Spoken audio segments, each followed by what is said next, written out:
There we go. And it's a best of 5 of the round of 64 of Wandering Warriors Cup. Oh, I forgot to put up the tournament logo. There we go. We're all in compliance. So both players start on Boundary Brawl with villagers in this middle section, and they have to build their town center somewhere. Now, it's obvious that in this center area, you have plenty of great resources to utilize. Both players have elephants, more or less, elephants or rhinoceros behind their starting area, and ooh, interesting dock as well for Jibatong to really get his economy going. But yeah, berries, deer, or sorry, not deer, zebra, ostriches, and Jibatong, or Ciskhan, sorry, already going forward to try to take an elephant of his opponent. The elephants are kind of spawned in a position where you kind of have more access to some that are behind you, and because both players can see this middle area, it would seem like Jibatong had the opportunity to prevent his elephant from being stolen. Ciskhan making sure to get loom as well, and I don't know why Jibatong thought he would catch up with the elephant there. Maybe just first game nerves or something. And of course, because both players can see the center area, Ciskhan knows that there is a dock here. Right? He should be able to see that. He just sees that, yeah. So he'll know, okay, well, I guess if both players are going to dock, it's pretty obvious. And he should also see that there's this villager coming forward to take the elephant that's right under the existing villager. It looks like it's going to be a Vil fight. He needs to block the elephant. He's blocking with the villager instead of de-aggroing. He might not actually have the wood to de-aggro. No, he has 29. He has exactly enough for a house. Not enough for a gate, though. And just blocking with palisades. Need one more palisade. Oh, okay. The elephant got a little bit too far ahead. Oh, this is such silliness, but it's wonderful to watch right at the beginning. Villager does take a hit, but she does have loom. So she survives that hit. I don't know if she would have survived otherwise. And just, you know, clearing out the central resources. Ciskhan is at danger of getting housed. Already has loom, of course. And that villager's in danger of dying to the TC. Has to dodge the TC arrows. Look at this villager micro. Jibatong's like, this isn't worth my villager time. And yeah, she's going to go all the way around. I don't think she successfully steals this elephant. And Jibatong is going to go in for a little bit of villager fighting, which is fully acceptable at this point in the tournament. But I think this build is just going to keep running. Players do have, as well, water buffalo that they could scout with their fishing ships. And, but yeah, looks like they're content just bringing the elephants, making sure they have enough on food under the town center to maintain villager production, and then the rest on wood to maintain fishing ship production. The Persian bonus is coming into effect where we already have 2 fishing ships here for Jibatong, whereas our Spanish player has none. Speaking of the civs, Spanish probably want to go into conquistadors. In this matchup, I could see just whoever gets a castle first kind of takes control of this middle area. But I could also see, you know, because it's exposed, you have a good idea of what your opponent's strategy is. So there's going to be a lot of reacting to your opponent's strategy. And it might just turn into, like, a little bit of skirm war. I'm not sure. I haven't seen the map yet in this version of the tournament. And in Wandering Warriors 1, I don't think I saw too much of it either. I don't think it's a map that fits too many players' playstyle. So yeah, we're just kind of gonna discover it together, and hopefully it'll be entertaining for everyone in the meanwhile. Yeah, Jibatong with Persians having a very strong start. And I don't know, if I'm up against Spanish in this situation, I probably want to do some sort of feudal pressure, because Persians don't really have great options against, I guess they could go Cav Archer if they really wanted to, against Spanish and Castle Age, if conquistadors, of course, are on the field. Yeah, it's a curious set of, like, seeing what your opponent's doing and counteracting that. We do have Jibatong now going to the outside for wood, and such a fast uptime. That's crazy. 18 Vils plus the 3 fishing ship. Meanwhile, Ciskhan's just relying on the resources that are around his town center for the moment. Making a few fishing ship, yeah, continuing to build those. And no real plan, I guess, to go out quite yet. Villager is going out. What is Ciskhan found yet? A gold and a wood line, okay. So probably going to build lumber camp first, I imagine, because you are running out of wood in the central area fairly quickly. Ciskhan actually wouldn't have the buildings to click up yet, even if, despite having 500 food, if that was the game plan. But I'm guessing this is fast castle into conquistadors. Jibatong bringing in another rhino, I believe from the outside, because I think on this generation it was elephants in the middle, which both players took 2, and then rhinos that you can pull in from the outside. Yeah, I got a few here. Rhinoceros. And it's almost like a full evacuation of the economy now. Leaving a few in the middle on berries, but then figuring out how many you need on the wood on the outside, and how many you're going to have to send to gold to get the buildings to click up. Stone is here as well, but I don't... Yeah, Ciskhan hasn't noticed it yet. He does see another gold if he does have to evacuate for whatever reason. Okay, Jibatong's going to go for fires. That makes sense. Take your opponent off of easy fish access. Fish going to be a major portion of both of the players' food economies now that a lot of the hunt in the middle has been deplenished? That's not the right word. Depleted or diminished. Those are the words I was looking for. Ciskhan just kind of sending villagers out randomly, it looks like. And does actually find a stone with these 2 villagers. Oh, okay. Barracks. Very stealth barracks. Of course, doesn't know where Jibatong went with his extra villagers, but can probably guess, or might have been noticing him as they were leaving the town center. The rough trajectory that they were moving towards. And Ciskhan running the fishing ships away from the fire. Somewhat preemptively, I'd say. I don't know if he actually saw the fire yet. And his play is fully on wood right now. And villagers might just be trying to go scouts first. It does seem like trying to go straight conquistadors is very, very risky. A few more water buffalo being sent under the town center, so there's continuous resources under there. And it looks like giving up water. No, we are making galleys. Interesting galleys instead of fire choice. And not redirecting. What are we focusing on? I guess just the stable being built up. Bringing in the wood. And fire runs away. Okay. Maybe a little bit of Vil War action here. Yeah, some Vil War action. We do have a weak villager in the mix. Okay. Ciskhan pulls that back. And tries to use the town center to throw some arrows out, but the villager is just too far out of range. We do have a few on gold now for Ciskhan. And I guess just going to build up that galley mass. Galleys are going to be, you know, more effective at one point. And okay, it's going to be stable plus range. Meanwhile, at back here, ooh, I think the Spanish choice might be throwing Jibatong off and thinking this is just, you know, a play towards conquistadors. We do have a scout out here just trying to figure out probably what the point of attack is against Jibatong's base. And just going to try to scout around the outside, really hope that he sees the blue units and doesn't get seen in return, because that will let Jibatong know what is coming. That is not just FC build, but Jibatong doesn't seem to have noticed yet. Hasn't made any barracks for spears or anything like that. Just seems to be planning towards Castle Age with that blacksmith and market. And so yeah, I like this play here. But I mean, would you think that Spanish would go blind conquistadors?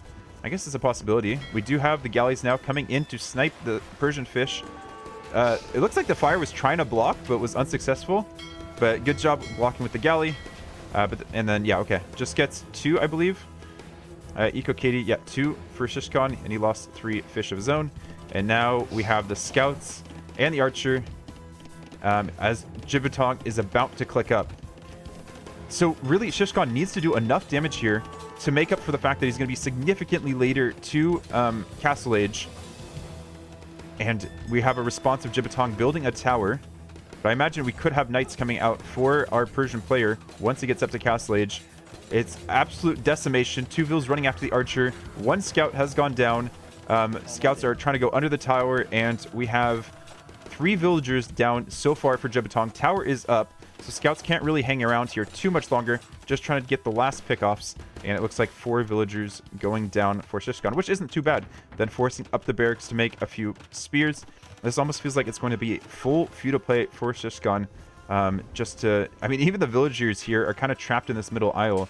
So, oh, gonna invest in a second dock, it looks like. Yeah, villagers trying to come across are just getting sniped. So Eco KD is not quite even, but similar. And any villagers that are outside of this tower range are going to be hunted down and terminated. Their value to the civilization has come to an end. Ciskhan finding some food on the outside to make sure his economy continues, because the food underneath the town center is diminished, and the galleys are going to start ranging that middle town center as well. Really, Jibatong could just maybe invest in War Galley and just taking out that middle town center. I don't know if it'd be the most effective, but you would effectively stop that town center from doing anything. Ciskhan wanting to run villagers, but realizing my opponent can see where these villagers run off to. He can just, you know, come and meet me halfway, so to speak, not in a positive connotation. Scouts can now also be used to take out the fish and could be used again on the water. We do have a stable here for Jibatong, making a knight. Archers are just staying in the periphery, maybe thinking, okay, well, now we can get a kill. And villager, there is a weak vill in there, has found the weak vill and is targeting it. Probably just going to go in, sees the knight, knows this is my opportunity. And I don't think... Oh, I did get the kill, yeah. The wine-soaked villager. Maybe that's why I was already on low HP. Too many antics last night. Really feels like Ciskhan could wall up this section knowing that knights are on the field, but is actually ready to click up himself. So really not a bad build order. These two villagers really could use some wall. Do we get a quick wall? We do not. We got a little bop from the town center to go up to the next stage. These villagers just, unfortunately, just kind of stuck here until they get some sort of reinforcement. This dock is trying to produce fires or something, but it really does feel like the Persian economy is still in a much better position. The fire gets pulled away, or gets sent out. I feel like that's the opportunity to redirect your fire somewhere else and just kind of evacuate the central area. Looks like... Oh, no. Oh, no, no, no. I did say earlier we might see some demos. Okay, luckily Ciskhan sees this. He splits completely. But this demo is like a shark in the waters. It is telling you that you're going to either send your villagers one at a time across this land, or you're not going to send them all over at all. Scouts are still trying to run around, but the scout numbers has diminished as well. Villagers up there died. So yeah, it's looking like full control here by Jibatong. He could probably go into additional town centers if he so chooses. Knight now taking out the scout. No more dock remaining for Ciskhan. I don't know what the game plan is. It might just be pray for conks, but he doesn't have the stone in this little walled off area. It is over here. Yeah, scouts just... I feel like that's what he really needs in this situation. He's going for bloodlines. Your opponent does have camels that he could tech into. It's just such a risky situation. Maybe Ciskhan's gonna think, okay, I'll just build a second town center in the middle, or in this outside area, and rely on monks for now. Do we still have a hole here? I think we have a hole. No, knights are trying to path in. Oh no, they just... That's not a hole? If I double click... Oh, okay. I double click the stumps, and there is indeed a stump there. It's just hidden behind the house. Knights were trying to get in, but yeah. Okay, Ciskhan did a good job walling. Building a second town center there. Villagers in the middle, though. Okay, they are going to be building the monasteries and trying to defend that way. With the old monks making a little trap. A little wall off. Oh, not quite in time. And that is a knight. Just a stock knight. It actually gets trapped in. Interesting. Knight gets trapped in. That house has how much HP? Is there going to be a monk in time? We have missionaries. Let's go. And that gets deleted. Okay, Ciskhan's showing some strategy here. Not completely out of it. And can, of course, convert the ships in the water.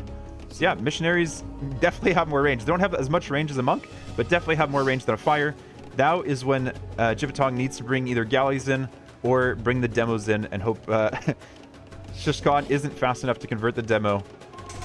Yeah, demos are just absolute sharks on this match. We do have a second CC in the left side for Jibatong, allowing that Persian economy to shine, and Monk's Monastery as well for him, and an archery range.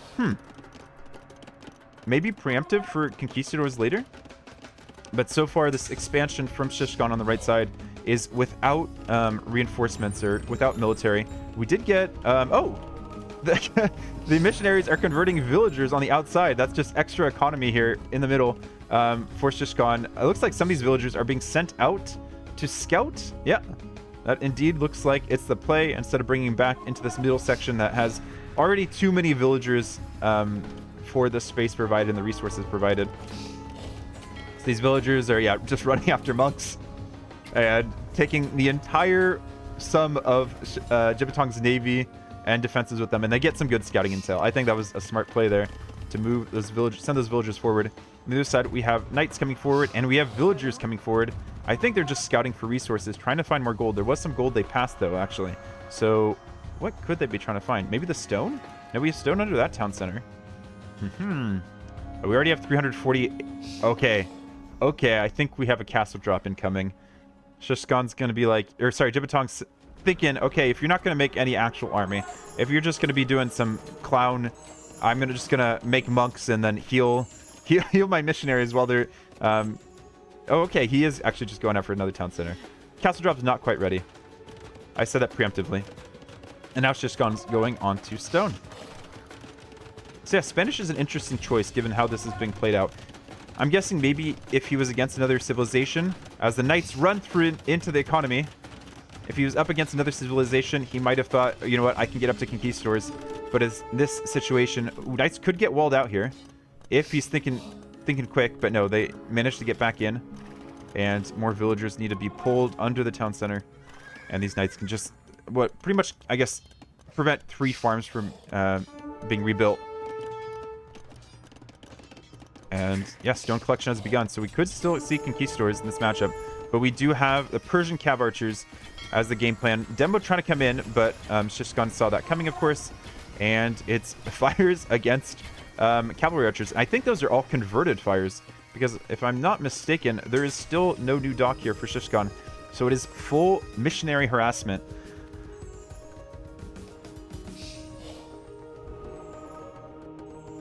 Wonderful. And of course, we could just get a castle for not supremacy, for Inquisition as well, not just for conquistadors. And we have redemption coming in for, or sorry, devotion coming in for Jibatong to make his units resist conversion a little bit longer. The knights in the back of Ciskhan's base sniping additional villagers, making it very frustrating. And so the missionaries roll on over, not really roll, but they have like a little bit of a gate to them. And I think the knights, they're running under the town center. But yeah, they're all going to be identified as targets for conversion, and I imagine they each get deleted in a moment. Oh no, too much going on. They do not all get deleted. I mean, devotion, devotion you can really see coming into play. Those knights taking a while to convert. But yeah, 3 new knights for Ciskhan. The score is actually evening out quite well. So it feels like Ciskhan got his town centers up fairly quickly, and with the conversions and such, doing a pretty good job. But now is the point in time where you really need some sort of other military other than just missionaries to get this done, as a castle is being dropped in the middle. Where he decided to farm, that's also questionable, but I kind of understand it because you didn't really have any other tasks for these villagers to do. Does get a decent number of conversions on the cavalry archers that are there to cut off the villagers as they escape. Ciskhan could send the 3 knights that are in the back of his base to try to tank for these villagers as they run out of the middle area. That is also where the castle is a vegan ally. Just as that villager was about to slay that water buffalo, castle took him out first, and the water buffalo survives on 2 out of 14 HP. Missionary trying to say, water buffalo, no, just come over with us, the villagers. You'll be safer. You don't want to be under this war zone. And the water buffalo is not listening. And so yeah, the last little troop of survivors is now escaping across the waters. We don't have any sharks at the moment. Cavalry archers actually went back, surprisingly enough. I don't know why they don't just stay over here. 3rd town center now for Ciskhan. Well, I guess 4th, but effectively 3rd since that one is about to go down. And a castle to protect this very dense economy he has on the shoreline. And yeah, this game is definitely going to be going late. Ciskhan with 78 villagers versus 59 for Jibatong. And with conquistadors, conks, and donks, can be a little bit tricky. These cav archers for Persians aren't... I don't think they have Parthian tactics yet. We have a little bit of engagement between the missionaries and the cav archers. I would say it's a good fight for the cav archers, but these missionaries just take so long to take out. They're healing each other, and yeah. Cav archers get pulled back, trying to micro and take out like 2 of the weak ones, I imagine. and just get stepped on. But does he have enough cav archers to deal with the conks? Cav archers, do they see the... Okay, they don't see the castle quite yet. They're just trying to chase down these missionaries. Missionaries, I guess, will survive as the villas go down. Missionaries turn around to try to get the conversions. I feel like the era of the missionary is kind of over at this point. Villager trying to hide behind the palisade unsuccessfully. And this last villager will signal the end of control of Ciskhan over the Boundary Island right in the middle. So yeah, Ciskhan, I guess that's his gold TC. Or sorry, Jibatong, that's his gold TC. This is his stone TC. And this is his farm TC. He's got all his TCs figured out. And now we have cav archers trying to run into the economy. They will see that this is a very dense economy. We have a blacksmith now going up for Ciskhan. And he should notice when these raids come in, I'd imagine. Unless he's worried about these knights that are looking head on at this monk. But yeah, reacting, bringing the conks. Conks get nice and close. It looks like there was a little misclick. Cav archers are getting split up, which isn't ideal when you're up against conks. But maybe getting some good kills in the meantime. 17 kills on these cav archers. I'm guessing most of those are missionaries. And unfortunately, they're trying to get in. Yeah, you can see how messy this is. Villagers being sent back to the Scold, despite, you know, it being in clear danger zone. And without ballistics and without thumb ring, cav archers are still missing quite a few shots. I believe there is, yeah, there already are bloodlines on these conks. So I think this base here for Ciskhan is actually quite safe. But because of all the missionaries that have gone down and the fact that they're on similar res collected, Jibatong actually taking a pretty significant score lead at the moment. So yeah, that I think the best move that Jibatong has made this game, other than just the early, the great build order at the beginning, is just deciding to go cav archer, knowing at one point conks will probably be on the field and would kind of just decimate the other options that Spanish have. And again, yeah, just this area back here has just been idled so much. These cav archers are definitely finding value. They're looking for even more kills though. And the unit control here for for Ciskhan hasn't been the best. I'm not sure exactly what he's looking at as well. Maybe the knights. I don't see where the knights ended up. Are they? Yeah, they're not even on the field anymore. So I'm guessing they got traded off for villagers or something like that. And you really need a big conk mass. But I feel like at this point in the game, we have castles going up in some tenuous areas for Jibatong. Trying to defend his position. It feels like the age of the conks as well is coming to an end. And we might be getting to... I don't know. I mean, Persians long-term don't have a great answer to conquistadors. Does Ciskhan just keep booming up here? Keep adding town centers, waiting for him. And Spanish do have a nice navy tech tree as well. If he wants to get on cannon galleons later, that would be an option. Conquistadors just taking the fight. I don't think... Oh, they do have full armor as well. So they're actually going to be taking quite a few fights against these cav archers. Ciskhan not taking a terrible fight there. Do we have no ballistics yet for these cav archers? So yeah, he can just run and retreat as much as he wants as he booms behind. Similar villager numbers for both of them. But yeah, the farming economy is definitely there for Ciskhan. 51 on farms? That's nuts. At this point in Castle Age? That's absolutely solid. Maybe that's what he was paying attention to, dropping farms when he was losing villagers in his base.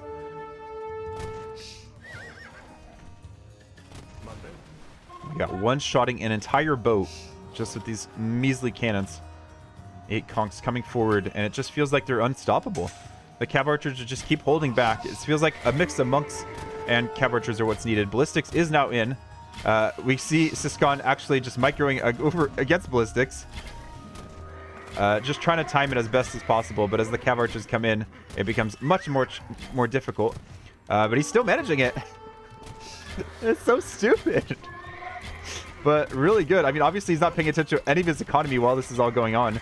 So it is investing a lot of resources to get all this done.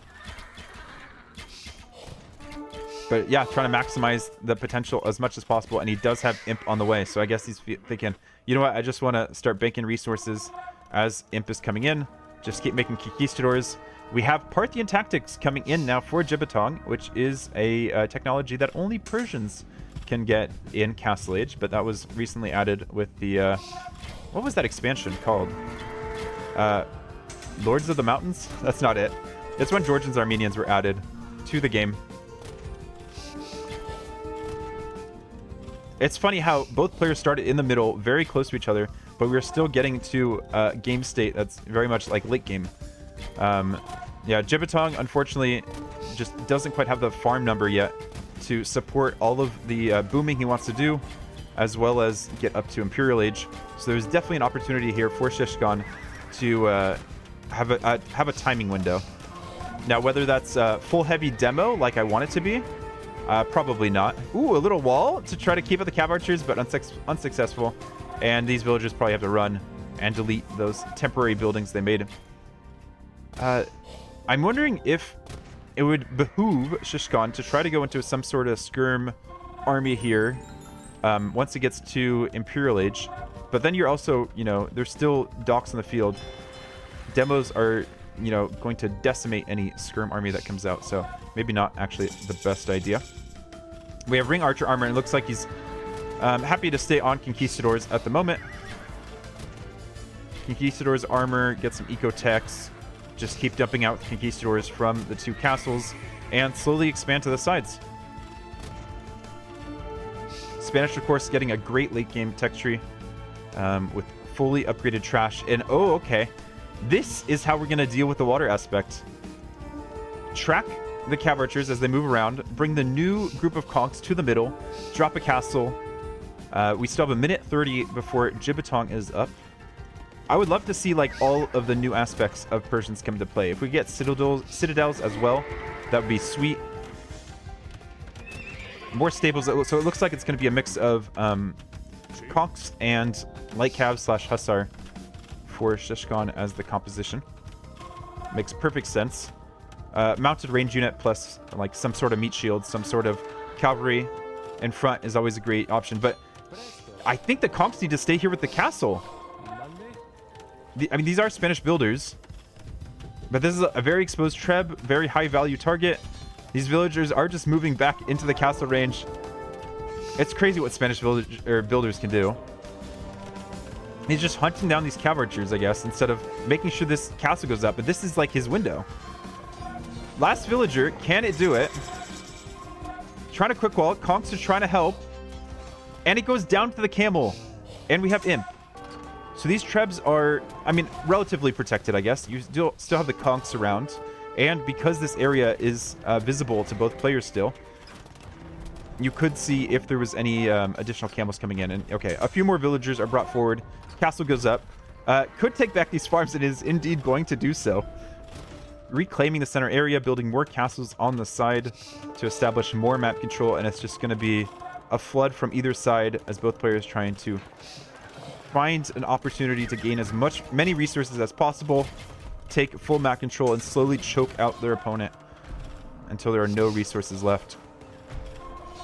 Ciskhan, pretty much exactly where he wants to be in terms of build numbers. Has to be actually watch out not to overboom, though of course he could just grab supremacy, and then those villagers are now villagers of war.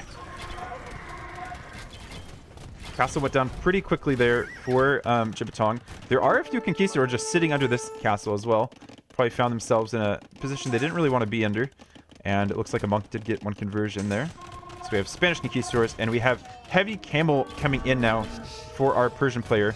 So Ciskhan is going to have to be very careful about these conquistadors and make sure they're not left unintended. It's going to make this light cav threat pretty minimal. And but Ciskhan is getting ballistics. So maybe thinking of some sort of skirm switch? Or is that probably just for the castles, actually? Oh, that's what I was saying. You really got to pay attention to these conks. Bring them all the way to your castle. Make sure that the camels are threatened or reconsidering. And maybe reconsider where you're sending your light cav. They're just going right underneath these castles.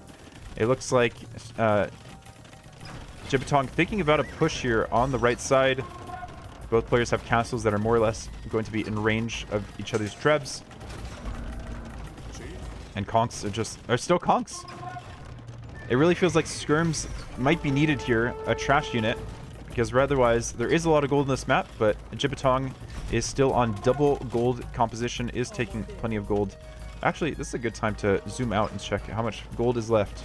21,000, okay. So these players can make a good number of conks, a few war elephants if they so choose to, and this is some good micro on the conks. We have seen Ciskhan doing some good micro throughout. Looks like we're switching into Halb instead of Light Cav as our trash unit, which makes a lot of sense. It'll be a long time before our Persian player can upgrade these cavalry archers to heavy cavalry archer. Though that might be what he's waiting for in terms of his food count. I don't know. Not really adding too many more villagers, of course, because he's at a level that he's happy with.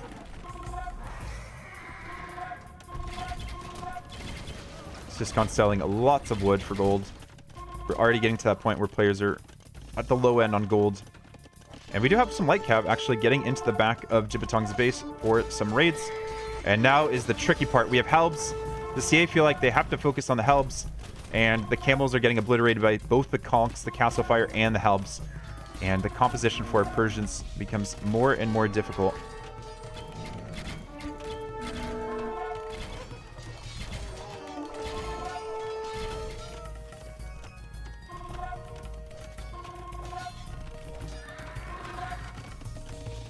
No one's really pushing, though, with Siege. Players are just trying to establish control with units more than anything.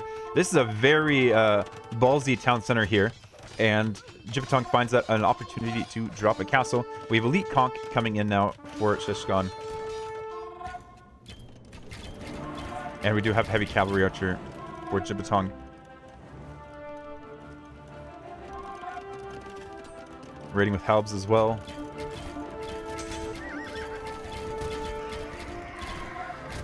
Trying to out-micro ballistics with the conks in between their long reload cycles. Parthian tactics definitely helping against these Halbs. You can see they melt a lot faster with that extra bonus damage that the cavalry archers produce. And yeah, this composition seems to be working right now for Jibatong. Ciskhan actually on very low res, despite the 150 villagers he has. And only some of those are idle, probably down here. Or did he pull them back? Yeah, he pulled them back to go on wood. But yeah, the double composition is obviously very pop efficient.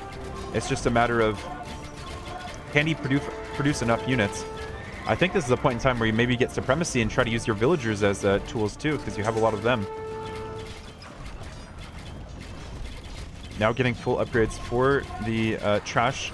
Has plenty of barracks in the middle section to help send Halbs forward as a little bit of a meat shield, but the castle does eventually go down. And control of this middle area is, once again, contested and not firmly in either player's control. Back to where we started at. It really feels like the Halbs aren't quite doing the trick on the CA, in front of the CA. And that Ciskhan is just kind of waiting until his opponent no longer has enough gold. But we have Cavalier being teched by Jibatong. He's ready to just send units in to raid as much as possible throughout all these castles. This castle on the other side is also going down, so it feels like Jibatong is doing a better job of controlling different areas of the map all at once, whereas Ciskhan has to focus on these conquistadors because he doesn't have a super valuable meat shield to deal with things.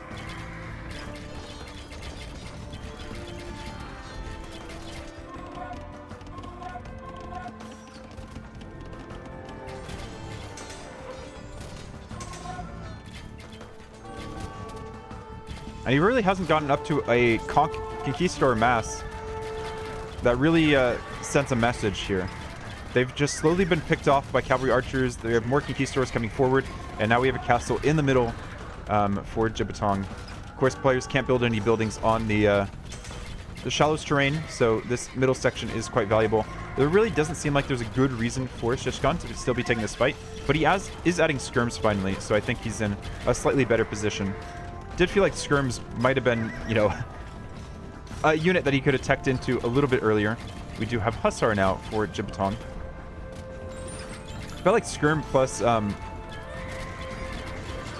Conquistador would have been a good composition there. Conquistador to take care of any cav, and skirms there to take care of the cav archer. Cavalier and Hussar now just fully raiding in Ciskhan's base. He's getting sappers. I think, does Ciskhan already have supremacy? He doesn't. Okay. He maybe can't quite afford that. Is down on farms from where he was when he started, or farmers than what he was when he started Imperial Age. I think he was at like 50 farmers, now down to 45.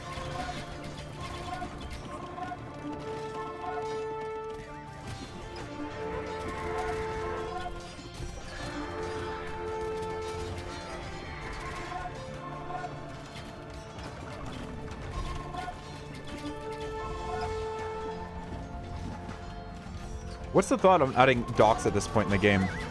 Docks are very pop efficient. I don't really think Ciskhan has the, what's it called? The extra economy space, though, to use, to afford docks and all their upgrades.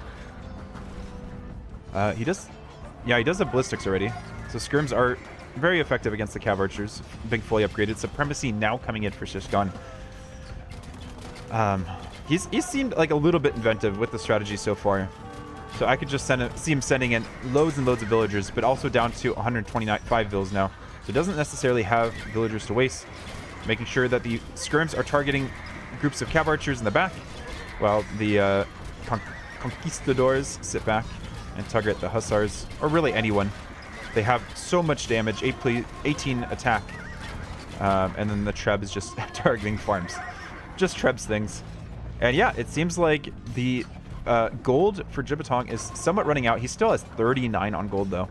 So enough to replenish all the heavy cav archers, and he's, yeah, continuing to send more and more to the middle. Kind of slowing down on Cavalier production and just sticking to Hussar at the moment. But yeah, fully pop-capped. I wouldn't be surprised if we see Citadels as one of the next techs for him to make his base almost unraidable.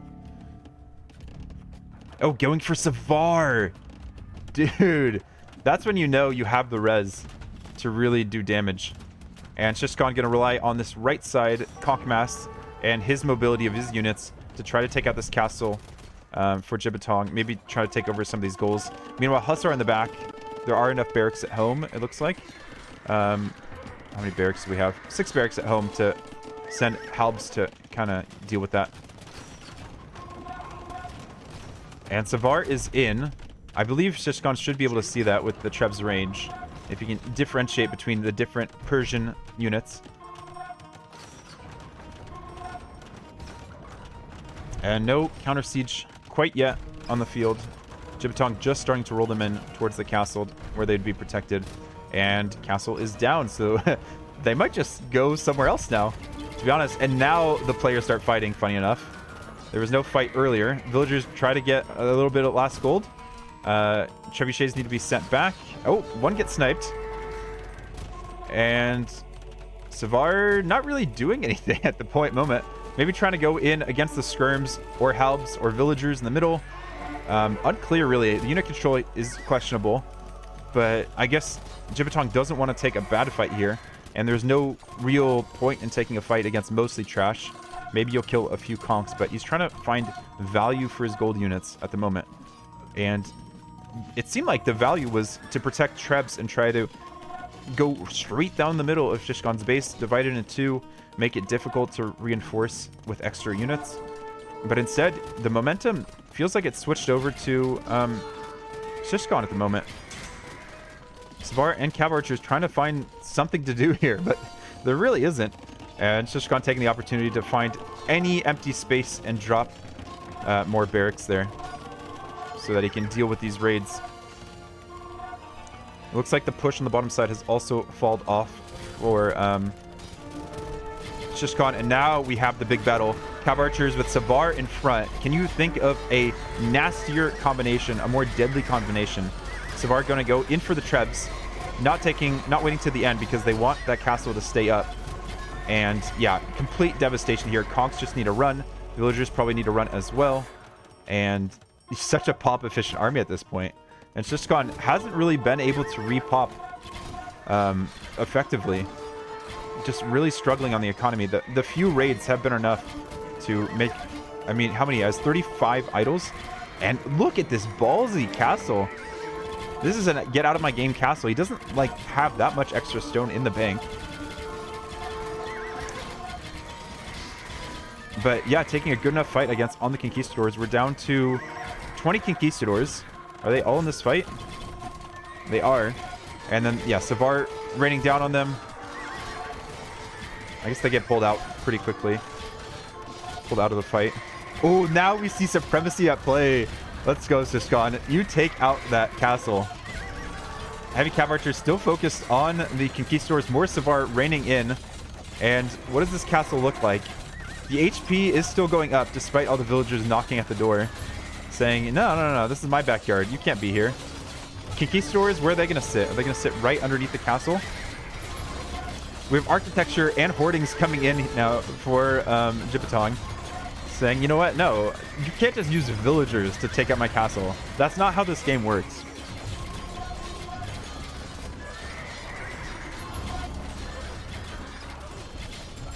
And this kind of feels like the end for Ciskhan. He's just struggling against this this matchup. This is, I think, the last gold pile, and there we have the GG. Let me double check if this is the last gold pile. If I can zoom out and double click. It is indeed. They went through that 20,000 gold or whatever I said earlier. Jibatong is victorious. It felt like there was a moment there where I was like, what do you do against Conquistadors as Persians? But clearly Jibatong had the plan in mind. Persian Heavy Cav Archer now getting 80% accuracy despite missing Thumb Ring. Parthian Tactics being available in Castle Age so he could get it nice and early. And then just, yeah, having enough map control and gold to tech into Savar. Sending a few raids forward as well. And it wasn't clear to Jibatong what his trash unit was going to be. It was a mix of Skirm and Halb. I ended up making 260 Halb, and I don't think they were very effective. If we look at the statistics and the overall KD, definitely in Jibatong's favor. Makes sense given the value of his units. And 18 conversions with those missionaries earlier. 5 conversions return there for Jibatong. Economy was actually good, much better for Ciskhan at a point, but I think the raids that Jibatong was able to get in just made his efficiency drop significantly. Also some questionable town centers, and the attention that had to be paid on the Conquistadors really limited him. You can see the spikes as he's trying to dodge around ballistics on the APM. But yeah, interesting first match. Obviously, much more to come in this best of 5. First point going to Jibatong.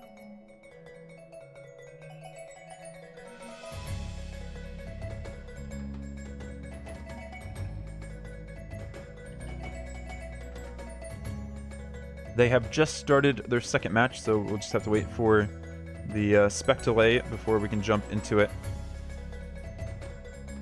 Looking at the next map, it is Mired, and we can try to guess civilizations.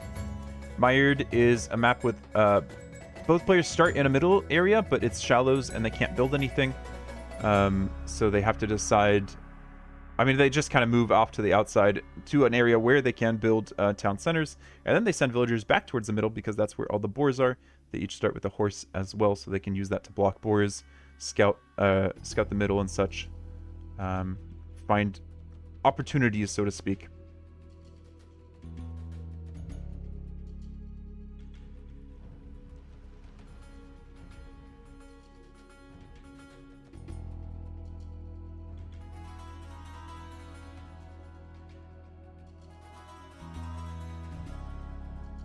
Looks like they're playing on Central India again, so it must not have been too bad there for Ciskhan to play on in terms of lag.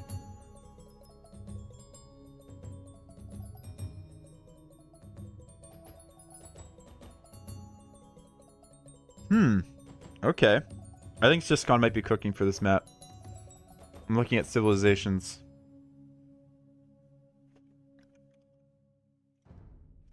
And we have Goths for Ciskhan and Berbers for Jibatong. 5 seconds until we're into map.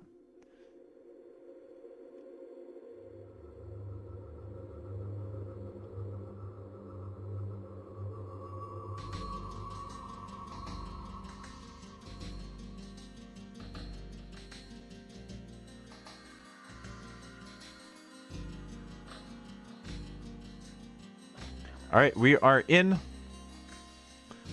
Ciskhan coming over to this right side with his horse, identifying a place to drop town center right next to a bamboo wood line. And Jibatong doing quite the same. And you can see how many boars are in the middle of the map here on Mired. Quite a few, and players are going to scout that with their horse. And then, yeah, use the horse to block, or block either the boars or the enemy villagers. And then probably scout a little bit after that to find what resources lie behind where they've dropped their town center. There are, of course, some tigers, which you don't see that often on Nomad maps. But it does make it so... I don't know. You have to definitely scout and figure out where you're going. Tigers are on the outside, though, so unlikely to cause too much trouble as the villagers... the villagers are just dropping their town center. But the civs for Ciskhan are... Or the civ for Ciskhan is Goths, which makes sense in some regard because you can get more food out of the boars that you're taking. And Berbers for Jibatong, which makes sense in that he can... move faster with these villagers at the start. Make sure he can get around and not get stopped. You can see we have opposing horses, and Jibatong has the initiative here, trying to get around. Also, Goths can get loom very, very quickly. And yeah, that one boar was close enough that it didn't pose any threat. And boar gets taken out very quickly without even garrisoning inside of the town center, so you don't make sure to lose any boars despite any chaos that might be happening. Jibatong also took in the first boar without issue. Let me look at the layering real quick on this map. It looks like... I mean, I'm guessing the base layer is all shallows. And then we have some green water. As well as... I don't know what this... Azure kind of wallows. This actually might be mangrove shallows on top of this. Yellow horse just kind of sitting outside of Jibatong's town center, just camping, really. Luckily, that boar is so close that it doesn't make any sense to block it, and this horse is just going to follow this villager so close. And so Jibatong has to bring his own horse here to try to block the boar, but there's very little space in between the boar and the villager. The villager cannot de-aggro because you can't build on this terrain, and it looks like, oh, there's just enough space now to get between. The Goth player actually just taking the boar in the middle, it looks like. And I don't know if what the laming rules are, but you can see how how much attention the players have to pay to spend. How much attention the players have to attention at this game. And yeah, the villager can just stop at one point as long as the horse is there. And now trying to de-aggro does actually de-aggro. The Goth villagers are here to try to kill the boar before it actually makes it to the town center. And I think that might be the case. So dumb. But I like the Goth's choice so much here. And these villagers can just take back the boar or really just kill it in the middle. I've never thought about this before, but you can just, as long as you take enough food, I think you are successfully getting around any laming rules. I don't know what the laming rules are for this tournament, but a lot of tournaments have a rule where you cannot just kill hunt without taking the food. Though we saw in Boundary Brawl, that's exactly what the players were doing with the deer. So I'm guessing those rules are not in place. But since these Goth villagers can take so much food, Ciskhan can just, sit here. I don't think this villager is making it. I don't think this villager is making it. Ciskhan, just pay attention here. Nothing else matters. If you get housed, it doesn't matter. Just see this villager's demise, and there you go. Horse is laughing. You can just hear him winning, even though you can't hear him. You can just imagine. Just laughing up a storm. Evil little horse. If you zoomed in really close, you probably see that the horse has red eyes. And horse trying to block as well, but now also on terrain where Ciskhan could drop a house. He's just going to pause. And unless Jibatong wants to spend... Oh! Okay, he's in range still. Goths might... He needs to stop, yeah, because Goths might... Oh, it's so annoying. It's so annoying. These players... How much idle CC time? Ciskhan has that a bit. Jibatong, not too much. And yeah, more and more boars being brought in. I think that's pretty much it. These villagers from Jibatong actually have to come to the middle to get enough boars. Now gonna probably push some deer to his town center. So the Goth pick actually coming in clutch here. I feel like, yeah, villagers might just mill. Oh, they can't mill. That's true. This is so tricky. Goth play making a lot of sense here. I think we might just see Goths banned because you don't want to be having to pick Goth as first choice on this map, or you just ban the map, to be honest, in your map draft. But having to deal with this is just so frustrating. Are these Goth vills going to come vill fight? That wouldn't make sense. You're up against Berber vills. Or are they just going to collect the food to make it even more difficult? It is a vill fight situation. These are Berber vills, dude. Why? Just kill the horse. Jibatong, just kill the horse. And behind he brings in another brother boar. I guess he is idling more economy than his opponent is idling. But wow, he's actually going to get a kill with the horse block.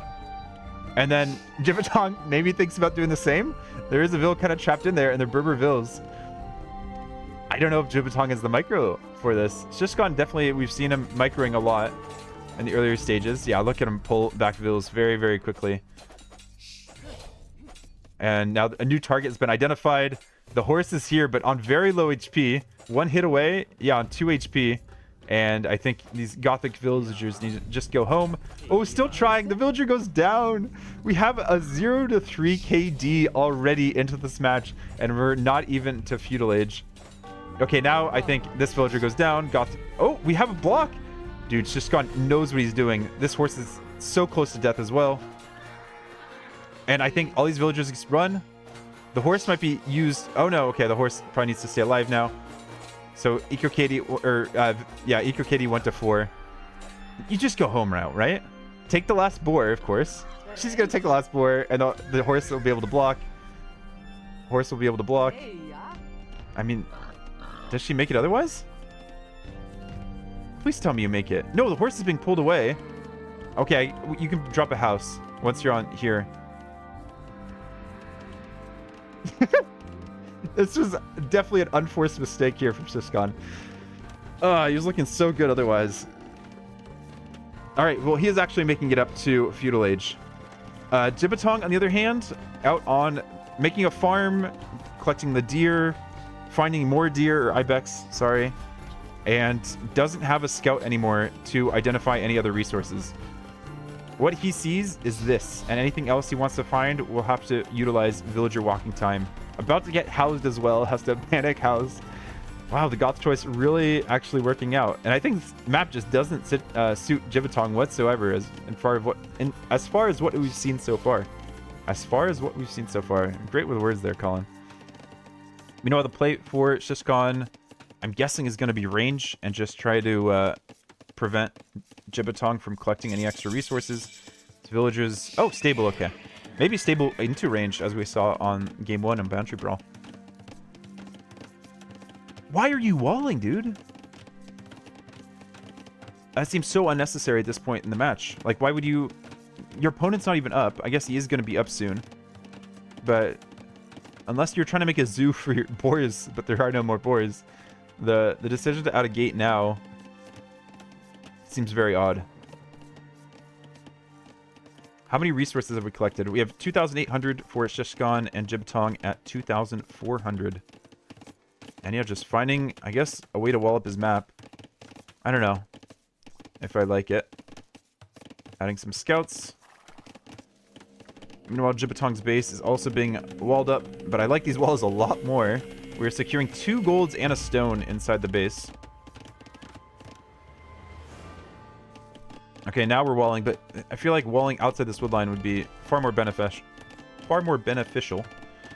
We have both eco upgrades in for Ciskhan because he can afford them. And I think scouts... Ooh, he doesn't know about the walls, and he's not even testing the waters. He's like... Or no, he saw some walls. He must know.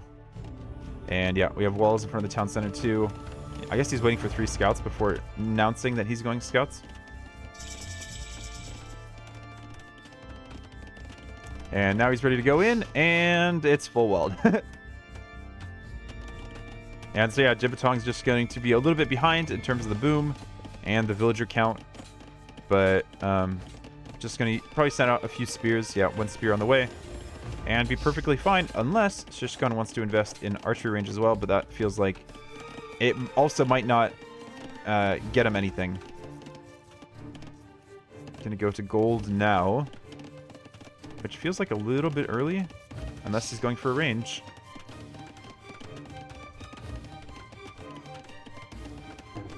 Is that? No, that relic's not part of the wall, right? No. Scouts are gonna meet spear. Oh, realizes, but does take one hit. And range for Ciskhan. Interesting. So I guess just in case there are archers coming across, it makes sense as a second building. If he does choose to go into camel archers, will benefit them as well. I guess stable or range would benefit them. Market. Okay. So yeah, this wall situation's kind of curious there, but I guess he had already finished most of the wall. I mean, the market could have been right there, I guess. And then Scout's just knocking at the door still. I'm guessing that Ciskhan's going to go into Knights plus Boom. And our Berber player... I mean, Berbers do get hand cannon. So it's not like this matchup's completely terrible for Berbers. It's not like they're stuck on Camel Archer and Cav. And Castle already on the way for Ciskhan. So I said that this idea of going on gold this early was a bad idea, but with a little bit of market usage, not actually that bad. Sold some food, sold some stone. Or sorry, bought some food, sold some stone, and on the way up. And we'll have a decent economy when he gets there, because he got both eco upgrades as well. Good, good adaptation once he saw the full walls. We have our little Berber spearmen walking around, identifying new resources. And one skirm produced by Jibatong as an option for defense if needed. Are we already getting armor? What is this? Spear rush? Is it going to be spear plus castle drop? What is this? Are we really preemptively assuming that there's a hidden stable when all we see from our opponent is range?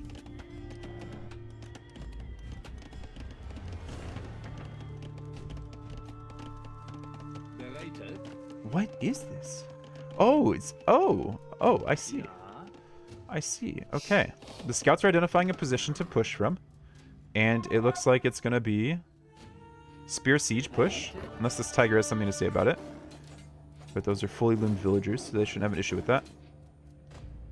And yeah. Stone walls, though. Jibatong knows what like his situation means.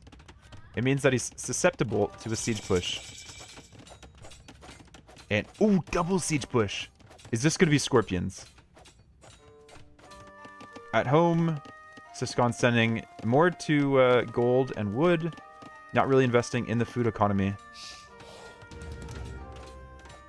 Okay, picking Siege Monk instead of double siege. Which makes sense. I mean, if you go double Scorpion or double Siege Workshop Scorpion, and there's stone walls, you're not going to get too much out of it. But if you can convert some things, make it tricky, you might get a little bit more out of it. Spearman from our Berber player coming all the way back home to help deal with these scouts a little bit. Scouts, of course, see it with all their vision and say, come back over here to my spearmen. And he sees all the spearmen. He's like, okay, yeah, it's siege push. Yeah, there's no reason for these spearmen to be here otherwise. So yeah, that spearman is effective. Was thinking about going out and build a stone wall. I don't know what that building was that he deleted. And stable as the response here for Jibatong as he's halfway up to Castle Age. It really feels like, I don't know, did Ciskhan know how far back Jibatong was? It feels like he could have just boomed behind this and have a very good timing. But I guess he is forcing a reaction, so Jibatong's boom's still going to be delayed, regardless of, you know, if he started right as he got up to Castle Age or a bit later.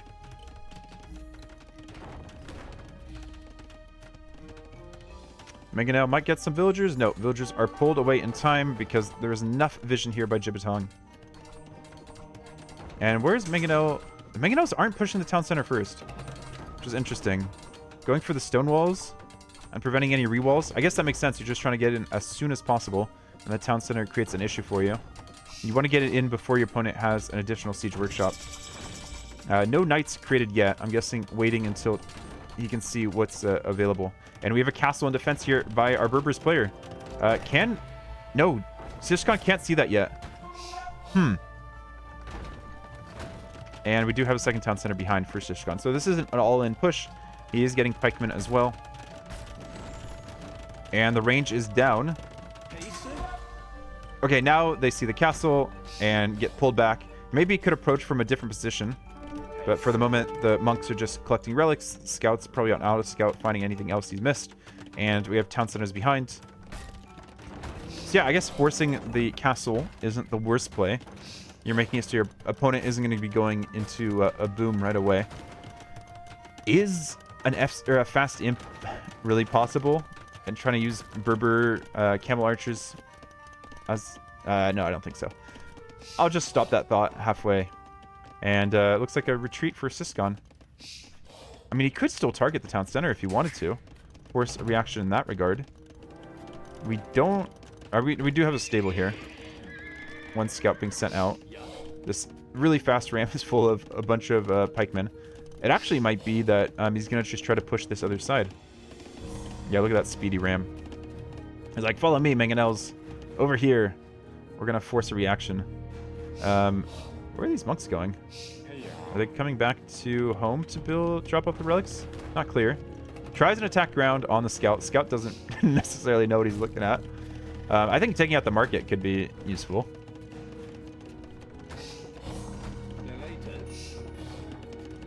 And yeah, good farming eco. Now our Goth player is going onto stone. So definitely a big advantage here for Ciskhan, forcing a tower out of the Berber player to try to deal with this Mangonel threat. Still getting a decent reaction, and we have bloodlines on the way. We have only 5 camel archers sitting in the castle right now. Now being ejected. I think this is a counterattack, right? They do have Bodkin, right? Yeah, they do have Bodkin. So they do have a chance. Ooh, nice attack ground right underneath the camel archers. Pikes are sent out. And I don't know why pikes aren't getting pulled back. Market does go down. I guess that's very valuable. This is so risky for Jibatong. He has to get so much out of this. Mangonels are just rushing in, trying to get as much damage as possible. Then they're both on very low HP. I'm guessing one last shot on the camel archers. Doesn't get one. Castle takes out the Mangonel. Ram has nothing else to say about this. But yeah, Ciskhan is off to a good start on the boom. And archery range. So I'm guessing skirms to deal with the camel archers coming forward. And this monk does not know what it's doing. Does not get spotted by the camel archers. Camel archer is going to find base is fully walled. Fletching coming in now for Ciskhan. Probably Bodkin coming right behind. And it'll be 2 range. Does he get housed? No, what are these walls? Oh, just to prevent the camel archers from running under the town center. I mean, is there that few units under the... I guess, yeah, not that many villagers under the town center. How did that scout get in there? Did he run under? No, he's checking for holes. Okay. Any skirms produced? First skirms are being produced. Elite skirm and ballistics on the way. It feels like, you know, the top player would have had Huskarls already, but I don't know. Maybe camel archers can just kite Huskarls for too long. So maybe skirms is the play here. It feels like teching into skirms as Goss doesn't feel amazing. But yeah, Ciskhan doing a very good job of making sure he doesn't lose any of his hard-earned villagers. And, I mean, yeah, he has a nice defensive base. And the market becomes the ultimate target here for Ciskhan. Ciskhan feeling like he has to do some sort of damage. And sending a villager forward for a forward siege workshop. Does have a knight here as part of the gang. I guess to try to take charge, but definitely outnumbered. In terms of mount, camel is the dominant form here. Few skirms, and it feels like Ciskhan will have, yeah, a castle available to him.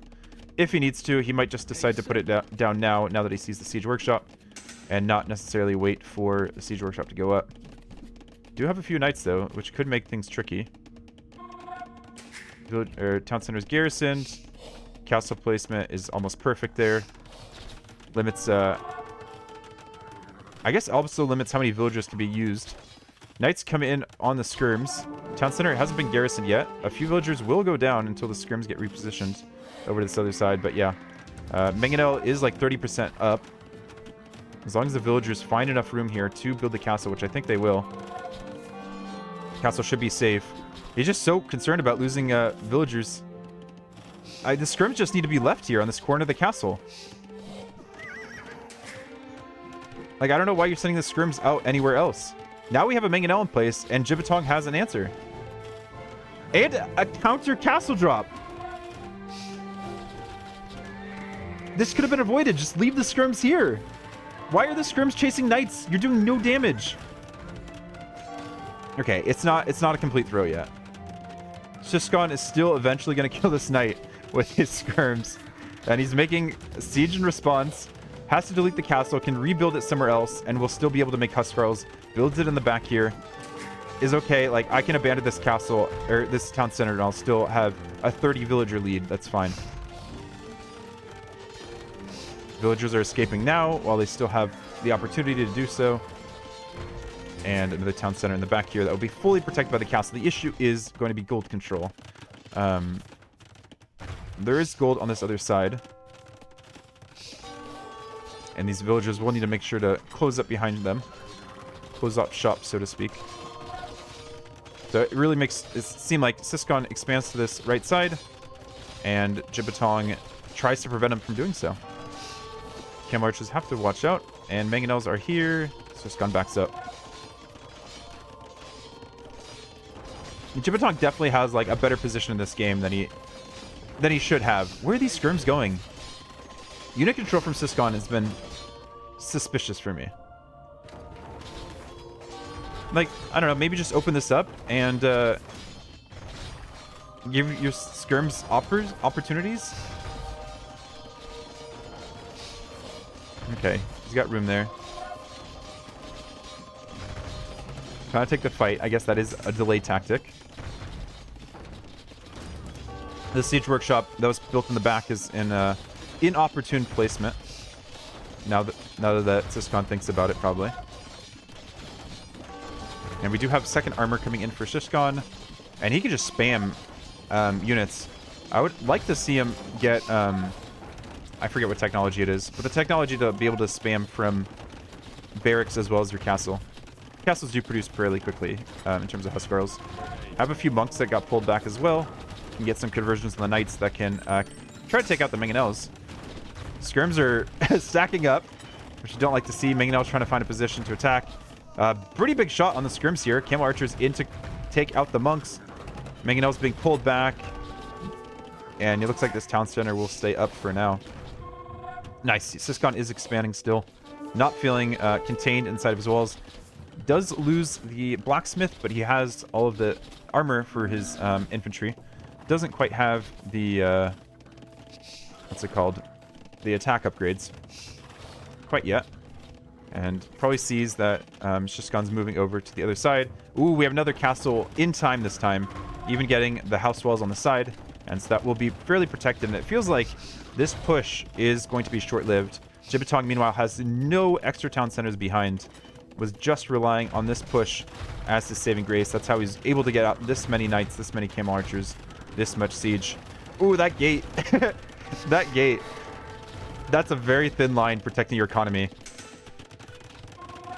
I don't know if Ciskhan wants to go up to Imp quite yet. I imagine he wants to get way more infantry here to help protect this. Villagers still going through this gate. I mean, this gate's, yeah, not going to last very long. And we just have skirms in the defense of all of these knights, trying to get as good of an attack ground as possible to delay the inevitable. The barracks that was hastily put up has to now be deleted so that skirms can run away. We have camel archers everywhere. We have knights everywhere. And we have villagers coming in to drop towers or palisade walls for now. Maybe eventually towers. And in defense, it's just skirms. Okay, Huskarls are going to come in to try to take out the siege. And I guess Ciskhan's hoping the town centers and castles can clear up the rest. Focus down the camel archers with the skirms that have ballistics. And yeah, just use random siege. These villagers have enough stone to take a castle. They convert. No way. He knows. He knew that castle was trying to go up, and he just mistimed the mangonel shot just by a little bit. Villagers converting farms to make space for a castle to be dropped in the middle of Ciskhan's base. Knights are being mostly cleared up, though, and I don't know if this town center goes up. We have 2 more mangonels in queue for Ciskhan. Or it's not town center. Castle goes up. I feel like you could almost rush this with villagers, too. We have another mangonel here. Gonna go for the villagers. That is the limiting resource here to make sure this castle goes up. Mangonel goes down. Last shot, take out 3 villagers. Skirms need to take out the last few villagers that are remaining to build this castle. And she runs. She gets taken out. It is a doubt castle, ladies and gentlemen. And it looks like Ciskhan will survive. His units won't be in despair. Oh, there's one more villager. Does he see that? I didn't see that. One more vill. Spears are here. Skirms are here. Mangonel gets taken out. There are still knights running into this economy, but it seems like there is enough economy remaining to continue with pikeman production. If I was Ciskhan, I would really want to wall off this castle. We have more vills coming forward. Jibatong knows this is his win condition. These vills are getting a personal escort from these knights and these camel archers. They're like, come this way, please. And you can tell this is what Jibatong's focusing on. Knights are coming in for the skirms. These skirms cannot be here. The villagers are joining the mess. The castle is on 95%. Almost feels like a American football game. We have the defensive end trying to block off the path. Villagers are coming in left and right, finding their way around the defensive end. We have an imp click. Just enough economy here for Ciskhan. The castle is up. The castle is up. We do have a siege workshop here. Could make battering rams, or it could just wait until imp is clicked and just make trebs. I mean, the economy is depleting very quickly for Ciskhan as he runs his villagers out of the death zone around this castle, which is, you know, a significant part of his economy. What remains over here? We have a knight, we have a wood line, we have some stone, we have some farms. Doesn't feel like he wants to delete the farms, but he has to be very careful that the villagers don't run back towards those farms to start collecting food. Walling off as best as he can. Try to limit the growth here. Pascar's come over to deal with the knight that's here. Villagers walling behind. Very smart, very smart. And it could be another wall off here, but there's so many units. The skirms have all gone as well for Jibatong, or for, yeah, only 2 skirms remaining at the top side. And it feels like this bottom economy is just going to be sitting under this castle until these units are dealt with. What's Ciskhan going to make once he ups into imp? These villagers are done for.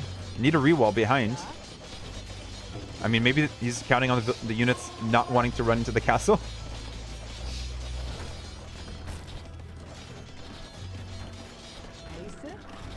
Where's the ramping? Okay, Ram's over here. Big house wall to make sure, I guess, that this castle is able to produce trebuchets without delay, without being harassed. More pikes being produced, and another castle. Okay, this economy should be fairly secure. Pikemen are being produced up here, which makes sense. And is there a gap? There is still a gap on both sides of this castle.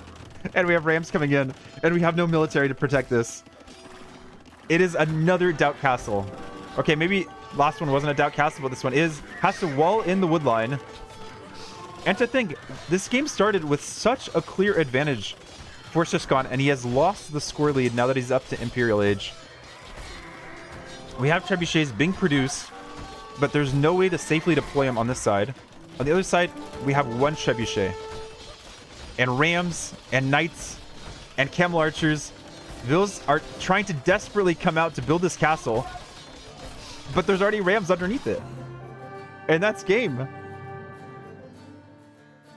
What a push from Jibatong. And there's clearly some questionable decisions in terms of the transition from Ciskhan to go skirms, instead of just relying on siege and booming behind. Oh my goodness. And just not getting the castle up. Like, you just had to keep your skirms. I want to go back. I want to highlight this point.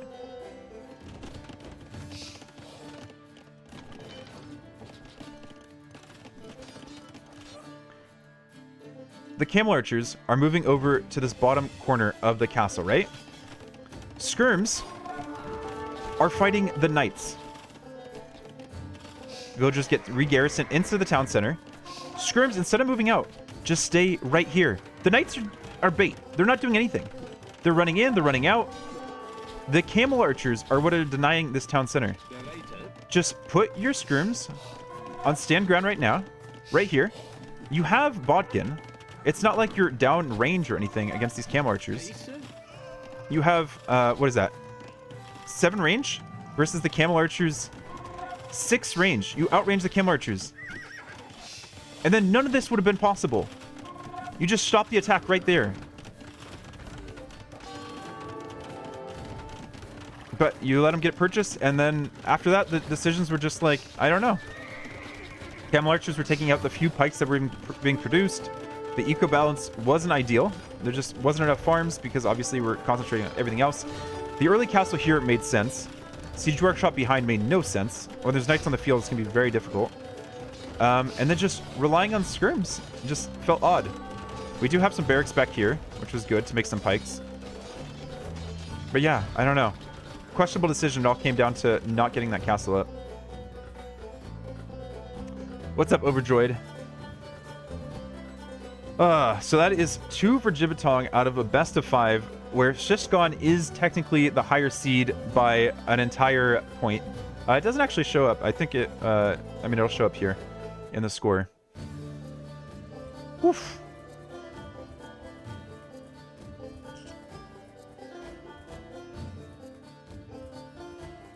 Going into game 3, I don't actually see game 3. Oh no. Ciskhan is not online anymore.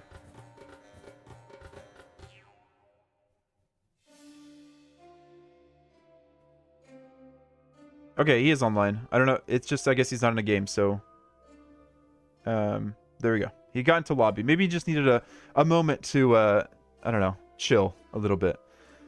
Take some deep breaths after that amazing game.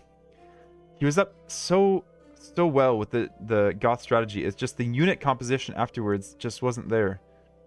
What did he get up to? If we look at Feudal Age. As he reaches Feudal Age, he's up by 400 res collected. And the Jibatong just does a great job defending against the scouts. Does a nice full wall. Has a range in response in case there's any other pressure coming in. And it just does it with the 1 TC push once it gets up to Castle Age. I mean, Berber Knights are cheap, and if you're 1 TC, you can just produce so many of them. It feels like, yeah, the Siege Monk play did a little bit to push or hold back Jibatong, but since Jibatong was planning to go 1 TC anyways, it wasn't holding him back that much. It was just letting him produce units and, I guess, forcing his hand into 1 TC play.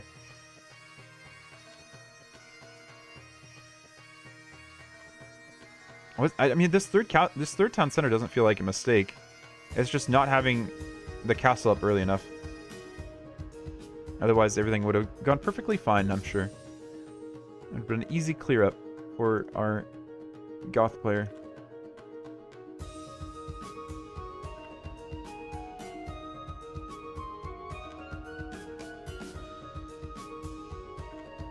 Okay, game 3 is going to be very fun as well. We're going to be playing on Piece of Pizza.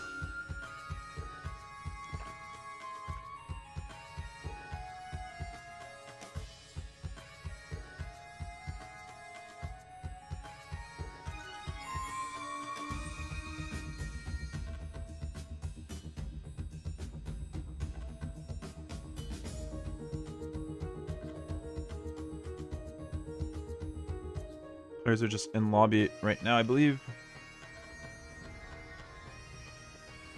Figuring out what server they want to play on. They're asking for West US now.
All right, we have 30 seconds of spec delay, and we'll be into game number 3 between Jibatong and Ciskhan.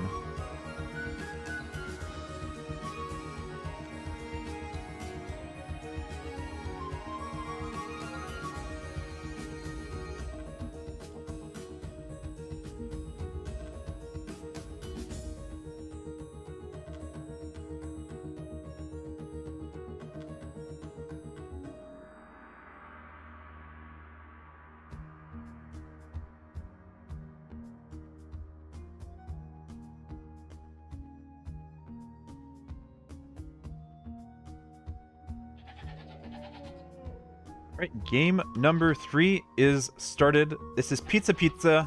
Players start on with 6 villagers in 3 sections of the map in the middle. This left side has most of the food and wood. The right side has a lot of gold, some stone, and the bottom side has some stone, or most of the stone and some gold. So players have to decide where they want to build their lumber camp, their town center, their mining camp, or their mills. Looks like really nice placement here for Ciskhan with his lumber camp in his town center. Even collecting some goats to keep around, or maybe just use to scout. Meanwhile, looks like it's going to be a mill for this elephant for Jibatong. At the bottom here, it's a lumber camp to try to cut out to the outside for Jibatong, or mainly just to collect wood. And then a town center on this other side. Really like Ciskhan's position, and with Chinese, he should have those extra villagers and no time. What are these villagers down here doing? Just collecting food. The only problem with Chinese on this map is because you're starting with less wood as Chinese, you don't have the wood for a mill. Though I guess he does have, or his villagers that are cutting already with a lumber camp. So we'll have enough wood for a mill once those villagers are ready to...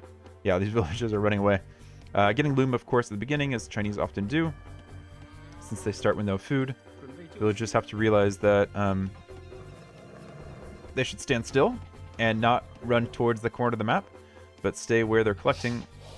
Ciskhan obviously forgetting about that, because focus on a Vill War here, which could be beneficial since he's already getting loom early. And Jibatong's gonna have to do some quick walls, or yeah, I don't know. Gonna go for the quick walls. Does he get them? Focusing on one quick wall at a time. Doesn't quite get it. Could try again. He could just keep doing loop-de-loop, but these villagers don't have loom yet. Now it gets it. Okay, I had plenty of room there. And does he just go after the other villager instead? A little bit of blocking. Does look like it'll get it. Oh, villagers blocking each other. Villager is saved. Maybe too preemptive to say. No, villager looks like it's going to be saved. And yeah. Jibatong did realize, or sorry, Ciskhan did realize that his villagers had run away and found another Ibex patch to mill instead. So yeah, that's a idle villager, but obviously Ciskhan doesn't want to leave that villager idle. But would rather find a way to collect food all the same. Really doesn't want to get his own villager locked in there either. And one villager has gone back to collecting wood, and yeah, villagers are collecting wood towards each other, so they'll be beneficial to each other's economy. Off to a good start. Oh, and the villager's locked in. That's what I was saying. You don't want to get locked in, lady.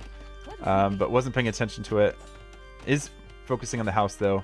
And all these extra sheep being able to be sent to his town center soon will be very beneficial. Does get through, actually. Wow. I wasn't expecting to get through. Quick wall behind. A little bit, yeah. So this villager at least isn't completely stuck in there. But yeah, these villagers otherwise have limited opportunity for resource collection. It's an absolute maze. The elephant actually wasn't collected yet. It was just this what's it called? What is that? I guess it's an ostrich. Meanwhile, under Jibatong's town center is finding some boar to harvest.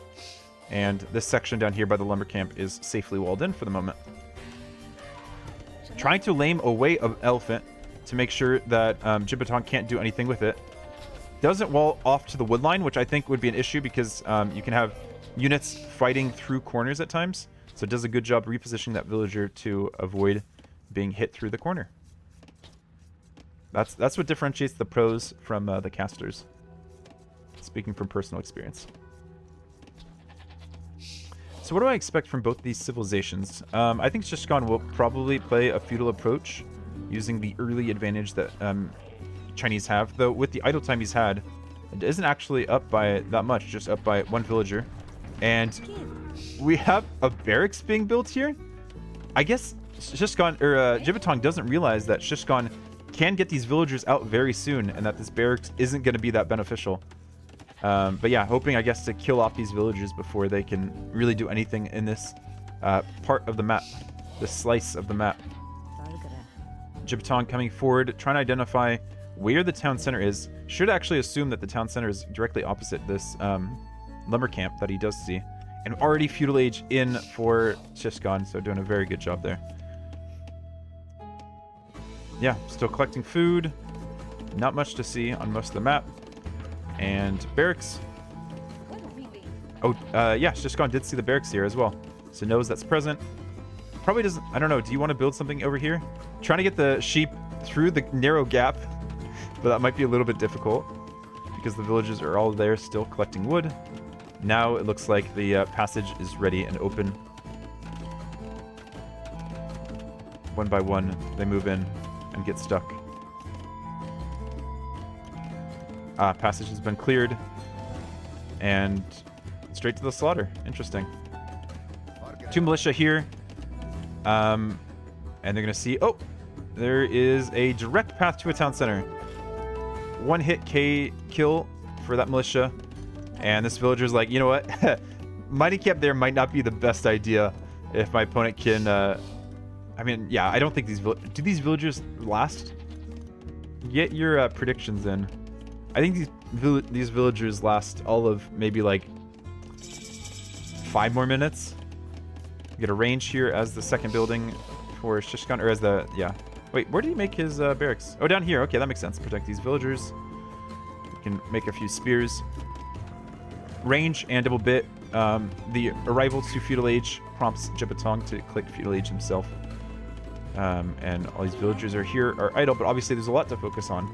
Imagine if this map had multiple town centers as well. Ciskhan does a good job of walling it in. That's funny that this gold mine has holes in between the gold tiles. Do we see that in other... I don't think I've ever seen a gold mine generate like that. Oh, we do see it here. Because usually you have, when you're map scripting, you set resource tight grouping. But I guess when you only have 3 tiles, it's less important. It just means like they're not scattered all over the place.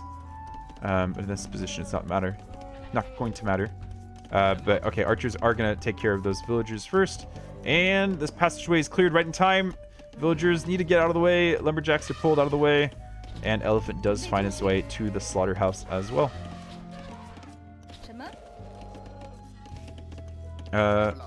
Does the archer see... Okay, sees that that's been abandoned. And continues searching. The militia is trying to distract, I think. On an interception course, militia has been spotted. But is going to get microed directly towards the villagers, unfortunately. Militia had to come from a slightly different angle. But the villagers aren't there. There is evidence of some sort of activity here. No way this militia wins this fight, right? Okay, doesn't get that last hit. Where are these villagers? Probably gonna think, oh, they're gonna be hiding in this corner right here. But nope, does spot them. Okay. Well done. And a spear on this side. And we have a tower!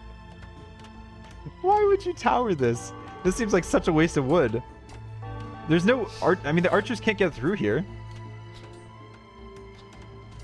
So yeah, just a spear. I guess you could assume there might be a range over here as well. It makes some sense. And full walls in this little piece of pie. I don't know what those palisades are for. But yeah, it looks like the archer pressure is going to be, you know, short-lived. But did, of course, clear this up. I assume. Yeah, no blue villagers remaining in this section.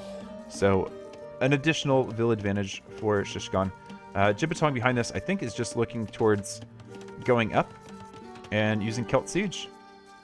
Hasn't clicked yet. And didn't lose a vill, right? No, there's one vill in the tower and this vill right here.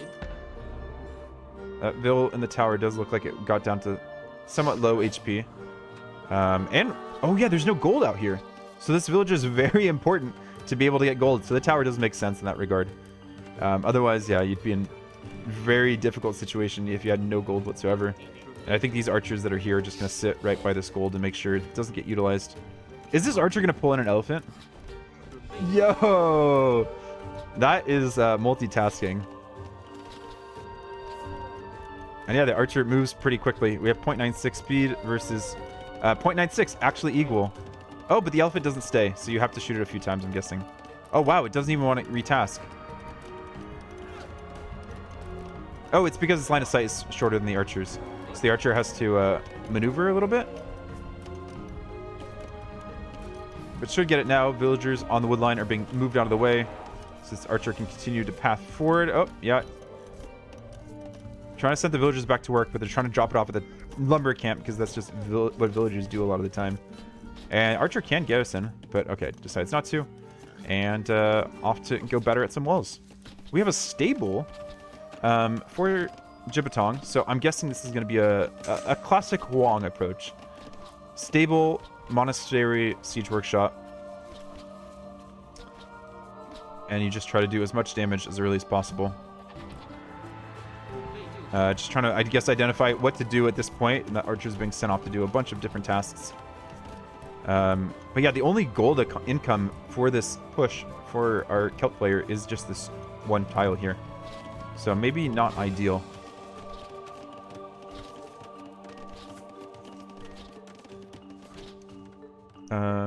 Yeah, we still have some villagers down here for Ciskhan, so he does have access to the stone, as well as the one tiles that are in this section of pie he's claimed for himself.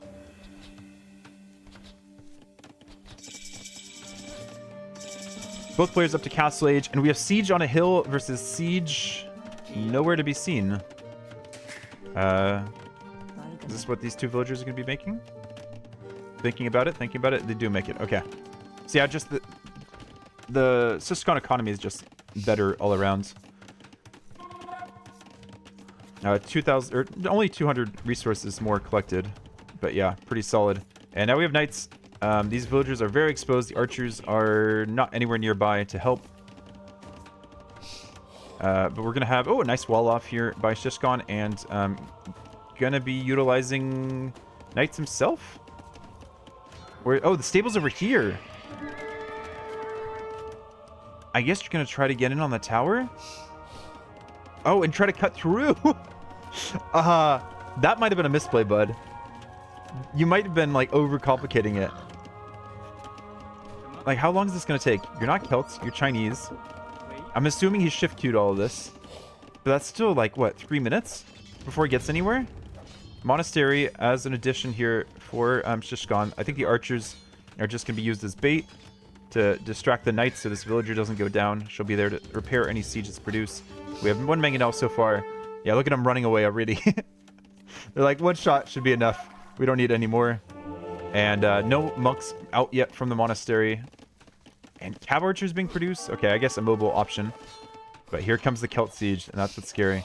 This villager is probably going to be short-lived, if that's where the mangonel is going to first. And we have, yeah, it's a full, what's it called? Full Huang play. Is that a second barracks? Or did first barracks go down? No, first barracks is here. I guess he wants spears for any potential siege. It looks like a 1-for-1 trade for the Mangonel. I missed that. And villager walled herself over here. Just to distract, really. I don't think she's going to have much benefit. And another siege workshop forward for Jibatong. Gonna make this very complicated. And make it so that any siege coming forward can't just get sniped. We do have monks and some cav archers, though. Monks have already spotted these villagers as they move forward. Maybe past the siege workshop. And cav archers are here to snipe the spears. Any upgrades on them? Yeah, they do have fletching. Monk is here to convert. And yeah, it's like, it almost feels like a counter Huang play. I think that Mangonel does go down, so they're just trying to get some sort of value. One knight would definitely be enough to finish it. Knight going for the monk. I don't know why the knight pulled back. I guess it'll run away from the spear. Mangonel here. We have a whole sort of fight. Knight does get pulled back. Or one knight goes down. The other knight gets pulled back. Conversion juice still going. Knight needs to get deleted. I mean, it is on low HP. But it seems like he was sending the cav archers in to go snipe the knight before it got deleted. Villager actually is going to survive. Ooh, gotta be careful. That is 200 wood that's just being left out here for Jibatong. Oh, he's going to go for it again. And how far are we on this cut? Okay, we only have 1.5 tiles of bamboo left before these scouts can do some sort of pressure. But I imagine that just gets walled off again. Villager tries to go in. These cav archers really need to be careful, but are doing some damage. We saw that Ciskhan can do a lot of micro when we was playing with the conquistadors earlier. But I don't know. Cav archers doesn't seem like it's the play. It's just because that's what building he had. So that's what he was willing to utilize. I think a second siege workshop back here is what is needed. But it feels like Ciskhan just tries to use the buildings he already has instead of investing in more. Okay, here's the second siege workshop. More houses. Things are going to get very cluttered here for Ciskhan. And a second town center as well back here. I didn't mention that. So his economy will, I guess, slowly get an advantage, but we saw what happened last game. That advantage never really played out in terms of military control. The chop continues. Oh, and villagers can't quite, I guess, stand next to each other for the chopping, so they've been separated a little bit. Cav archer is going to swing around this one side to make sure that this Mangonel can come out, maybe. And there's definitely enough there. Knight going to run away. Now fully healed, of course. Anything coming out from Jibatong? Okay, Jibatong's kind of stopped on the military production.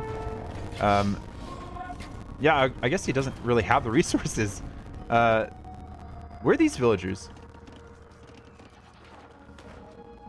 What am I missing here? Did these get sniped? How would he have sniped these? It would have had to be over the wall. I don't know. Let me go back to the action right now. The hill advantage is definitely helping a lot.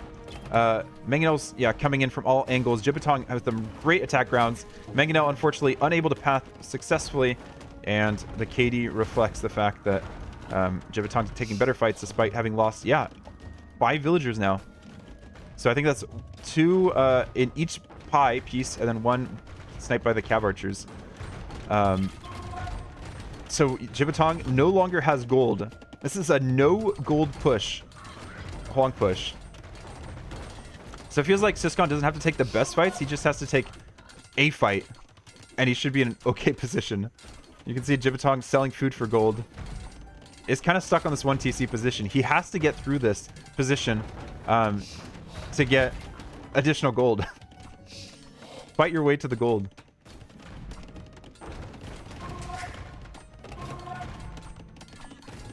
And it does feel like a few knights here would do the trick. These villagers might be through this wood line before... Okay, these villagers... No, still not through. But yeah, reluctant, I guess, to make another stable. And make a few knights that could absolutely snipe some of these Mangonels. Just going to do the bait back and forth. Take a few shots here and there against the Scorpions with the cav archers. Trade a few rocks with the Mangonels. And boom behind. I mean, it's not a terrible approach for Ciskhan. It really is the impetus is on Jibatong to actually do some work here. Wait, this is open. Do these villagers leave somewhere? I don't understand. Like, these scouts don't have any kills on them, do they? Well, they do have 2 skills. Oh, okay. I didn't realize the scouts actually made it in. It must have been one scout distracting the tower fire, and Jibatong didn't realize, while these other scouts got in and took the kills. So, yeah. Props to Ciskhan for that. I'm sorry I missed that. And it feels like Jibatong, despite having the score lead, is in a very difficult position. I'm actually just waiting for Ciskhan to like try to drop a castle here and get it denied, and this just be a much longer game than it needs to be. Cav Archer's thinking about diving in. We do have pikemen upgrade. And more mangonels being produced. That mangonel goes down. Okay, Ciskhan is taking some decent fights now. Mangonel tries to go underneath the shot of the other mangonel, but a little bit of hesitation there costs the mangonel its metaphorical life.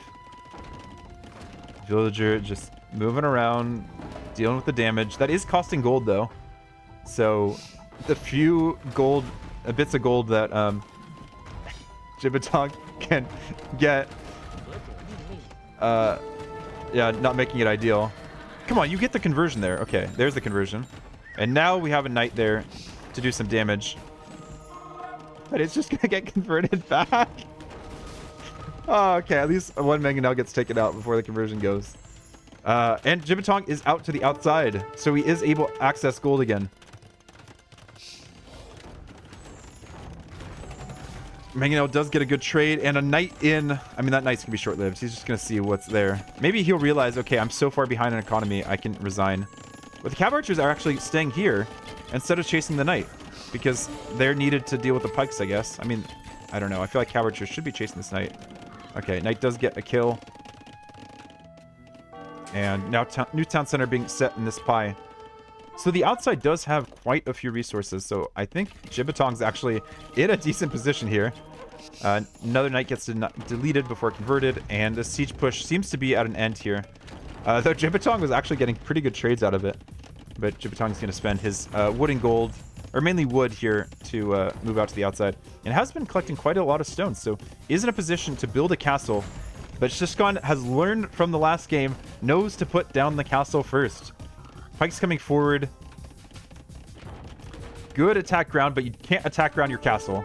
And you need the cav archers. That one knight that came in and distracted all of the cav archers to go back is enough to delay this castle. Okay, now the villagers go forward, right? There we go. Castle is built. There is no siege. Oh, there is a siege coming out. No. I really want Ciskhan to get a win here. He's been playing well. Oh my goodness. It's so frustrating. Mangonel goes down. Castle gets denied. And Jibatong builds a castle in this place. It's so frustrating. And the other issue is Ciskhan's not really fighting to move into the middle. I don't know if I even favor him for an imp race. Cav archers are doing a good job of delaying. Oh, they were doing a good job. Jibatong sees the castle here. So he knows that there is an opportunity to deny that. Mangonel is just, yeah, he just goes for the vills. Okay, a little bit of missed shot. Didn't quite get in range of the vills. And, okay, we'll finally not have to deal with the siege. That is a good castle position. Actually gets a vill out of it, too. And now do we have an imp race? Oh, we have rams on the way. We have a replay. It's going to be a ram race. We do have a siege workshop behind. So Ciskhan could build mangonels to deal with that. Though the knights could run around and try to deny, but that's a lot more costly. Especially when your opponent has Bodkin already for his castle. Auto farm at play for sure. I don't know, actually. That it's like half auto farm and then giving up. Because these two farm placements, and this one and that one, just look a little odd. What do we... Did we cancel the ram? Oh, ram's over here. Okay, to take out that siege workshop behind. That makes sense. And yeah, the Celt expansion. This is going to be another long game because Jibatong just did so well with the siege push and taking the hills. And Ciskhan just didn't quite have the micro, it felt like. He is on a slightly better server than he was previously, according to him. Ram slowly rolling in. Does that promote making a mangonel in response for Ciskhan? Chukanus, okay. Chukanus do okay against Rams. Oh, the Rams are going for the town center anyways, okay. So it's not going to be much of an issue. Hitting town castle fire as well.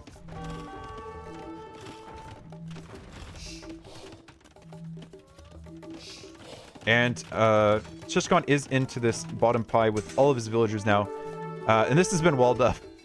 So kind of cut through enough for Jibatong to get in if he wanted to. But Jibatong decided, you know what, I don't need any extra harassment in my economy. Thank you very much. Your shenanigans earlier have been enough. These villagers are exposed, though, to mangonel. I think ideally, Ciskhan wants the map to be as open as possible to make Celt Siege less of an issue. So cutting through these middle sections is beneficial. Mangonel does see some an opportunity here. And Ciskhan notices in time and pulls all the villas back. But I think that town center might be in range of that Mangonel still. We do have Imp Click as well for Ciskhan. But Jibatong still has free reign on the outside. Ciskhan has not made an effort to get out to the outside. It's treating it like this is a Socotra that's divided into 3, where the outside is inaccessible. Mangonel coming into range of the castle. Oh, you might have actually clicked the town center and the Mangonel went around. So very lucky there, I guess, for Ciskhan. Or it was all planned the whole time. You can look at it either way. University going up.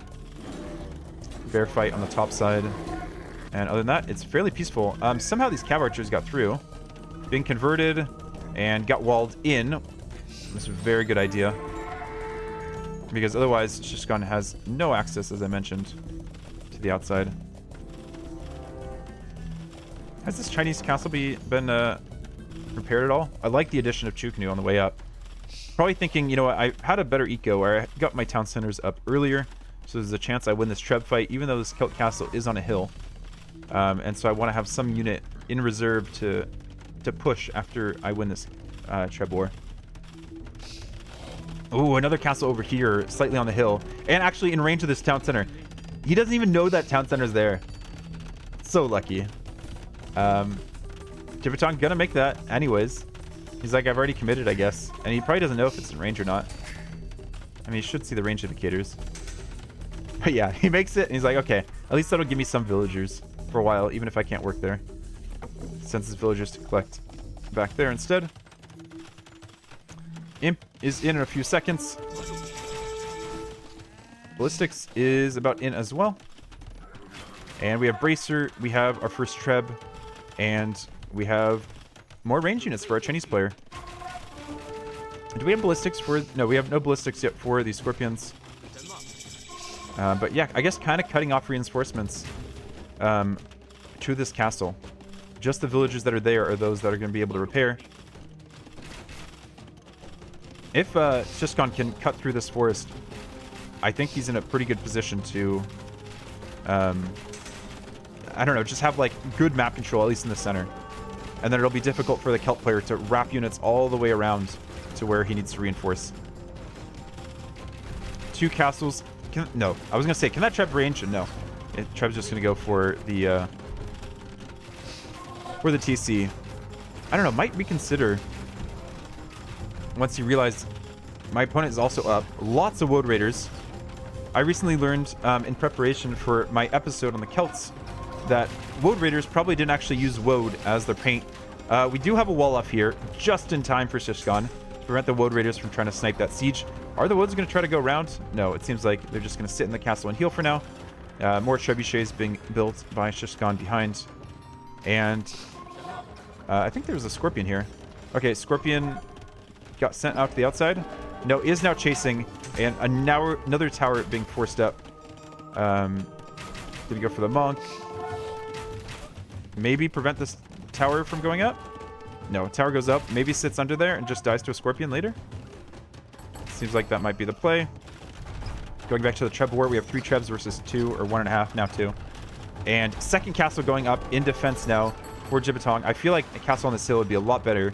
You're kind of... I guess that is still on hill terrain. But, yeah, I don't know. I guess he wants protection for his trebuchets. Both castles go down, actually.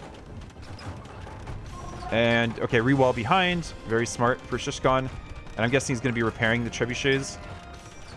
But I would say I prefer Chukanu over Woad Raiders in this matchup.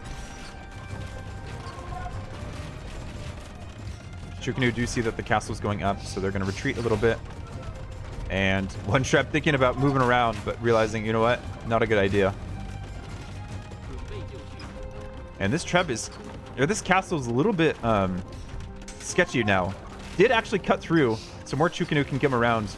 But it does feel like cavalry should be on the menu for Ciskhan pretty soon to really try to raid. In terms of progress to the outside, not ideal. We do have a well off on the top side. And, ooh, we got ballistics coming in for our Celt player. So these scorpions will soon have ballistics. Trying to repair the siege from on both sides. And another castle in defense for Ciskhan.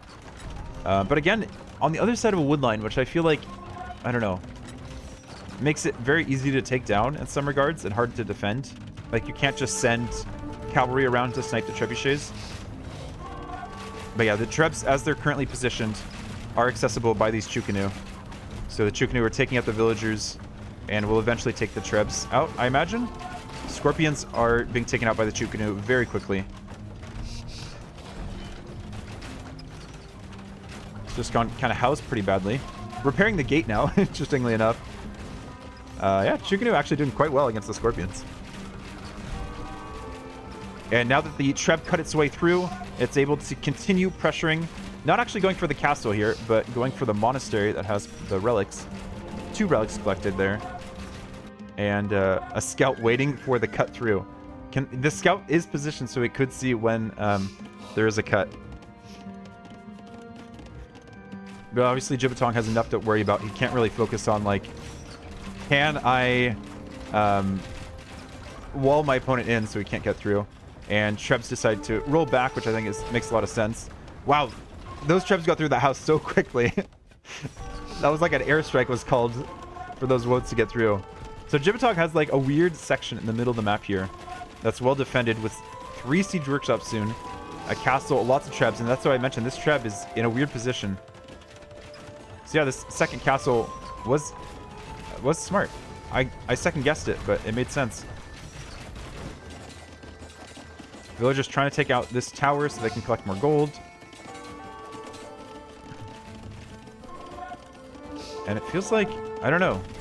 Okay, now we're getting rocketry.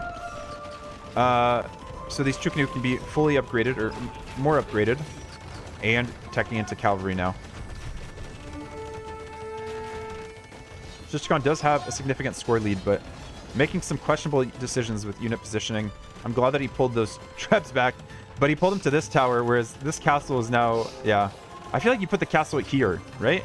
Like right in the middle of the economy, so it can't be Treb down immediately.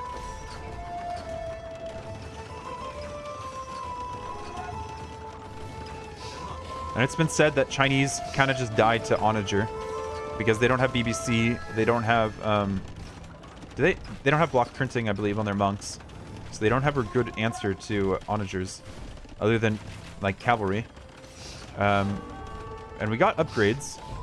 Where is Cavalier coming in? Okay, stables down here where Jibatong can't see them as far as I know. Oops. Yeah, shouldn't be able to see any of this pie except for that section right there. So it doesn't know, but could expect that cavalry would be coming in. Getting elite Chukanu as well, so Ciskhan just relying on his superior economy to get him all the upgrades. 142 villagers to 100 villagers. But now the Woads, the Raiders, are coming in to disrupt the economy. And we saw in Game 1 on Border Boundary that Ciskhan had a hard time reestablishing his economy after it got raided. Cavalier coming in now. I was wondering if this tree was going to get cut by the Trebs, and then the Cavalier would be able to do damage. Doesn't feel like there's enough Cavalier here, actually, for the number of Scorpions. Okay, Cavalier, I guess their extra armor does help them enough. And the Chukunu can come in behind, now that they're fully upgraded, to clear out the woods. Woods are just going to be sent back. And that's a lot of siege being cleared up. That was like the death ball that Jibatong needed to continue. And do we have Pike yet? We do have Pike teched for Jibatong from earlier, but doesn't have the economy to tech into Halb. Almost seems like he's saving up for that right now. These traps are all going to go down, leaving it an opportunity for Ciskhan to come in and take out this position that Jibatong has established for himself. So Ciskhan is adding siege workshops. So I'm wondering if he's thinking rams for this attack.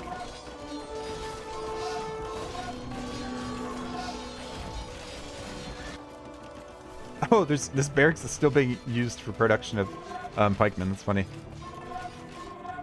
Yeah, Jibatong still wanting to expand, but kind of limited now. I think might actually be out of gold fairly soon. What gold is he mining? These villagers ended. It's just this gold? It might be. New castle going up, and Trebs are rolling through. We have really no defense here in this castle now that everything's been sniped. And it feels like Ciskhan is actually going to pull through with the game. And yeah, it's been a long series already. It's only game 3. All these games have been going long. Not due to the fault of either player. They're both very similar seeded, and they've both been fighting as well as they can. And another cavalry being sent around. Jibatong desperate for the wall off. And it was just a juke. It was just to come and get the halves out of position, I guess, so he could snipe all the villagers under the castle. But, I mean, this wall off seems very temporary. Full military control here for Ciskhan, and the GG is called.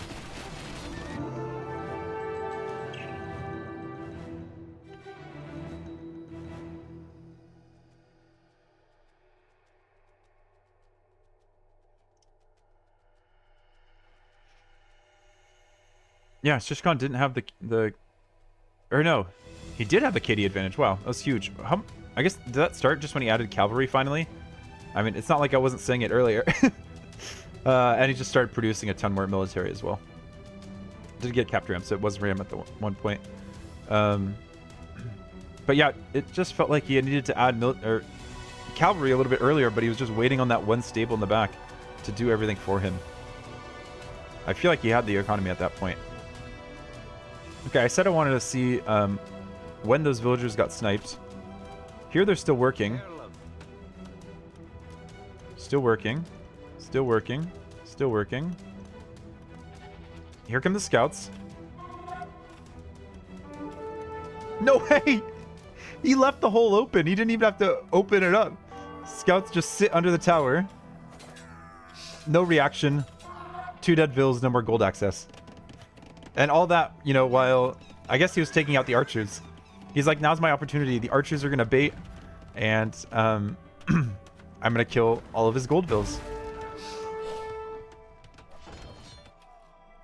Very, very nice.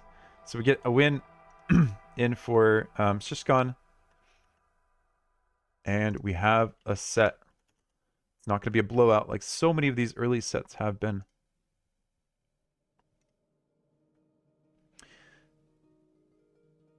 Does it tell me server? It does not.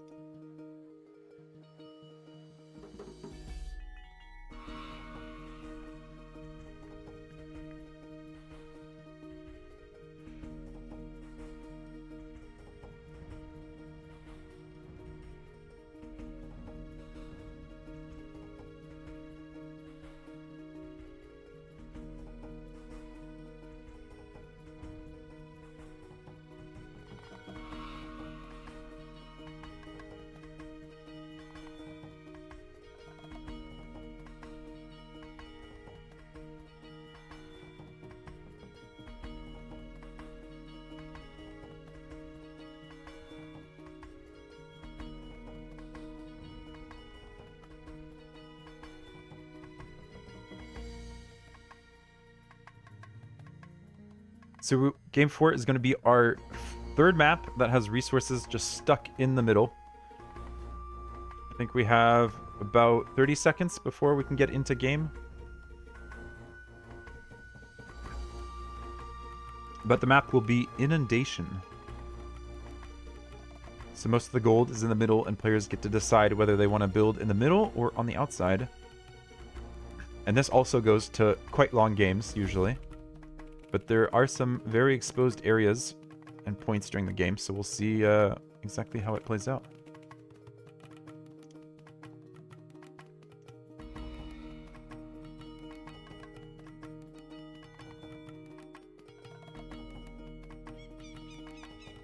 Both players started in this middle area and are now running to find a place to drop their town center. They can build their town center in the center. There is technically enough wood and hunt between the deer and the ibex to start their economy up, but instead they move out to this outside. Nice placement here for Jibatong, where he has wood and berries. A boar nearby is finding some of the geese along the side, and he can send the horse around to the corners. Most of the geese are, yeah, right along the edge of the map. And Ciskhan doing the same, building along the wood. The civ choice for Ciskhan is Khmer, which is good because you can just build farms everywhere. You could go for a very fast castle and then adapt from there. Meanwhile, Jibatong, as Byzantines, kind of curious about the civ choice. Obviously good late game. And could go for, yeah, some sort of monk siege play. I don't know. Like, usually in this series, we've been seeing Byzantines predominantly on water maps. But in this case, yeah, we're not seeing that here. I don't think any of this is dockable.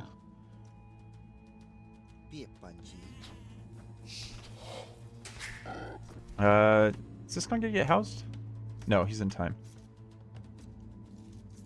Yeah, not much else to talk about at this point in the match. We could just follow the horses around and see how well they do.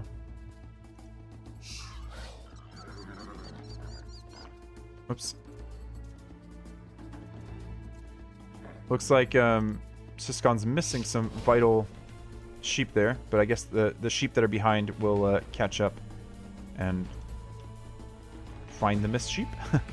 I guess because the wood lines are like they are right along the edge of the map, it also is forcing the horse pathing a little bit. Where's Jibatong scouting? Are on the inside. Okay, just I guess checking to find where his opponent has built their town center, and maybe collecting some sheep that were being sent back home as well.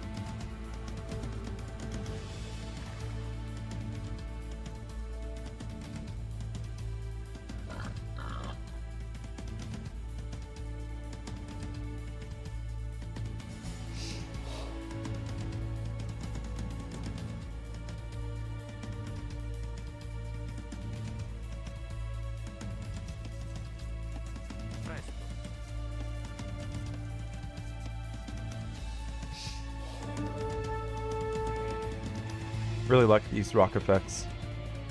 I think they're done very well. Oh, what's that?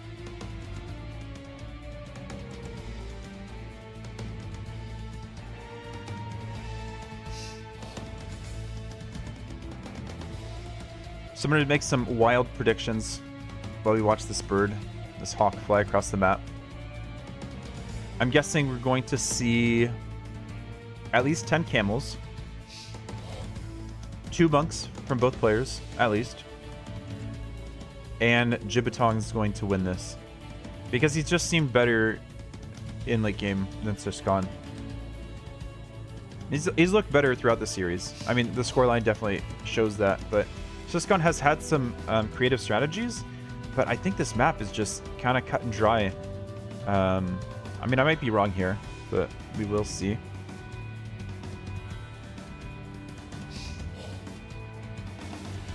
In this inundated land, where ibex and hawks and villagers live peacefully, the winning civilization would be the one that takes advantage of timings and identifies weaknesses in their opponent's game plan.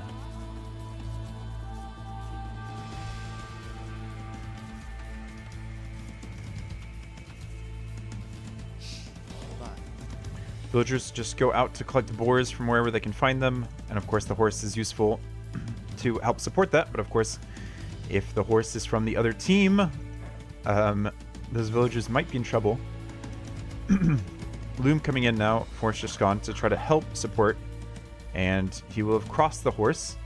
And he will fight the horse. And the horse will run. Because the horse cannot fight back. And the villager will run back, knowing that he has been spotted. And build a mining camp instead. So mining camp at that time does kind of feel like this is a fast castle build. Because the mining camp isn't needed for Khmer to go up to the next stage as the second building. It just feels like he's going to try to collect the extra 150 gold so that he can progress to the castle age. And once this horse comes back... Okay, he's just getting bored with the other villager. I was going to say, once his horse gets back, he can use the horse to block. Unless, of course, he lost the horse by running it into his opponent's town center, which I believe we may be able to see the remnants of. That must have been what I was looking at the bird, what was happening. But doing a very good job despite that, dropping little palisade droppings like Hansel and Gretel would be doing as he brings the boar in. I really need to practice this. This is definitely a weak point of my Nomad and just general game skills. Just dropping those little crumbs to prevent the boar from attacking. It'd be really sad if that boar died to the town center after all that distance. But no, successfully brings it in. Horse just still over here trying to prevent any other boars from being taken. And hasn't actually spotted where the town center is, so is being kind of careful with its positioning. I mean, it has to have a good idea, though, based off where the villager was going. The villager going to go out for another attempt. What's in the middle here? A barracks for Jibatong. So probably assuming what's happening. And since both players are retasking their units, I think Ciskhan has a pretty good idea, and Jibatong too, that they are aware of the other's presence. But are they aware of the other's awareness of the other's presence? And because Ciskhan is going over normal terrain, he can't just, de-aggro the boar himself. So the horse's presence actually isn't going to be doing too much. Jibatong is up, though, and is going to make a mad dash to try to do some sort of damage. Also started walling very early. And villagers in the middle could be building another production building here. But instead, he's just focusing on this little horse attack.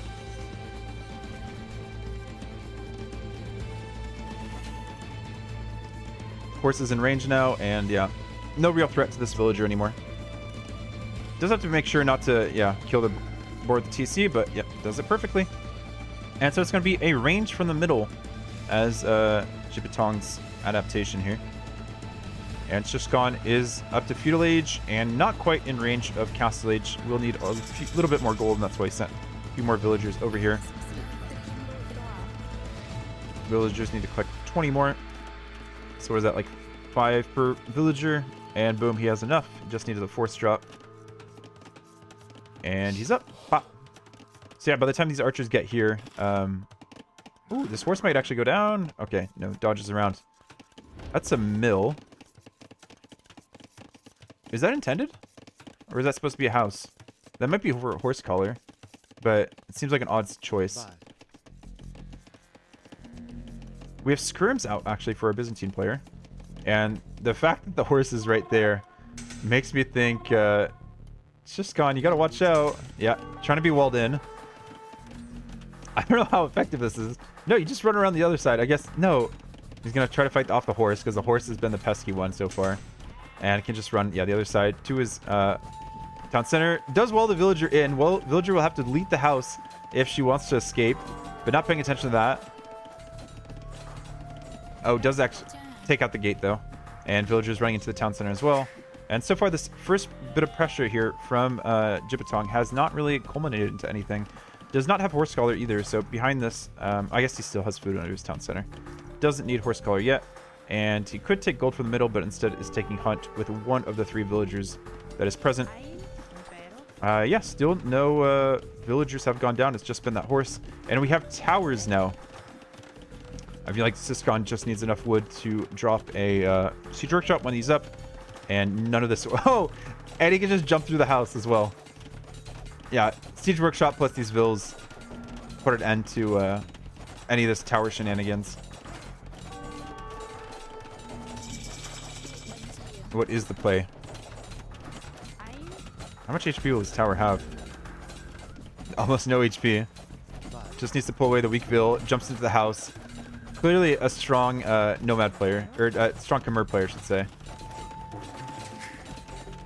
And decides to go for the second town center now. Maybe because he realizes I tried to go for the early aggression in that one game on border crossing and it didn't work out. Ooh. Trying to wall in these villagers, but doesn't work. And Ciskhan's like, okay, you just blocked off one little wood line. It's not actually that important.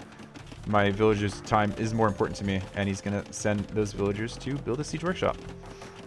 So yeah, pretty well played so far for Ciskhan, though he doesn't have the, what's it called? Score lead because he doesn't have nearly as much scouting as his opponent. He kind of ran right into that TC on accident. It's not really fault to him. He was looking for a sheep, man. Didn't have to do that to him. But yeah, Jibatong's scouting is much better. And he even kept the horse alive until just now. Curse of the commentator. That gets taken out. Too bad this gold was on a hill. And he's actually going to power the stone. I kind of like that idea. Ooh, maybe not.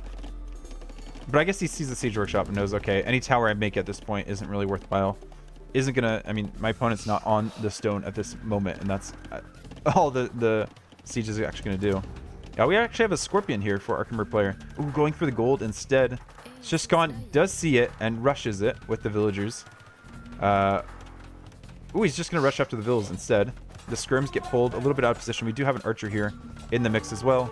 Scorpion is on the way, so the longer the tower is delayed, the better the scorpion's odds are. Most of these villagers are, yeah, in pretty good standing. I think this villager keeps moving on by without issue. Maybe not. And Scorpion now needs some help, I guess. Okay, villager does survive. So Eco KD is still 0-0. Only the horses have gone down. Second tower now. And yeah, Mangonel is needed, but this is almost like a Kuman boom right now. Ciskhan was up so quickly. Okay, gonna use a market to help him afford a siege workshop, or a Mangonel. Because right now he's cut off gold. Between this gold, which I guess he could access, but would be tricky. And this gold that is now had double towers. Ciskhan sees that. And yeah, he's just going to leave the Scorpion behind. But obviously... Oh wait, Jibatong still has a score lead. And a Vill lead. I don't know. I don't understand the Vill lead. I guess Ciskhan just hasn't had the food resources coming in.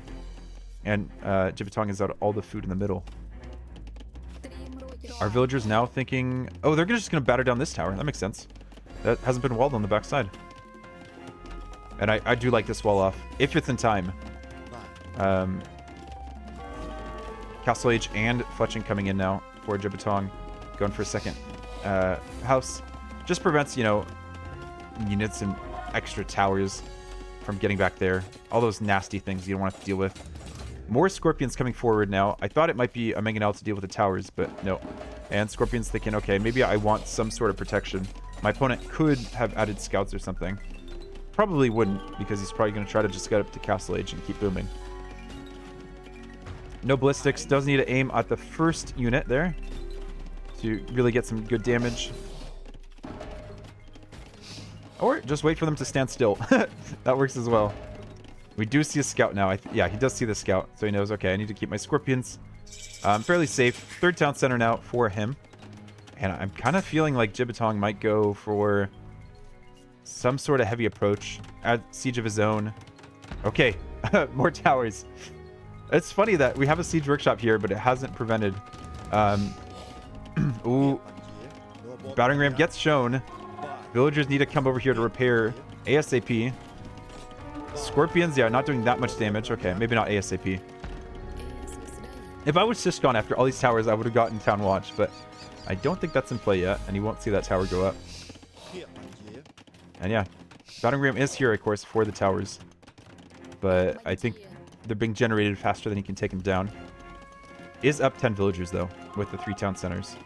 So what is the play here for Jibatong as an answer? So far, it just seems to be make a few knights. Because he doesn't have that much of an economy himself, you know? Make a few knights, keep these towers alive, and let my opponent grow his economy and grow the number of scorpions he's making. Give him time to have an answer to the knights in the form of a monastery. Patty-cornered to a relic. And hope my opponent doesn't have enough gold to do anything. He's forced to just boom, which might not be actually be beneficial for him.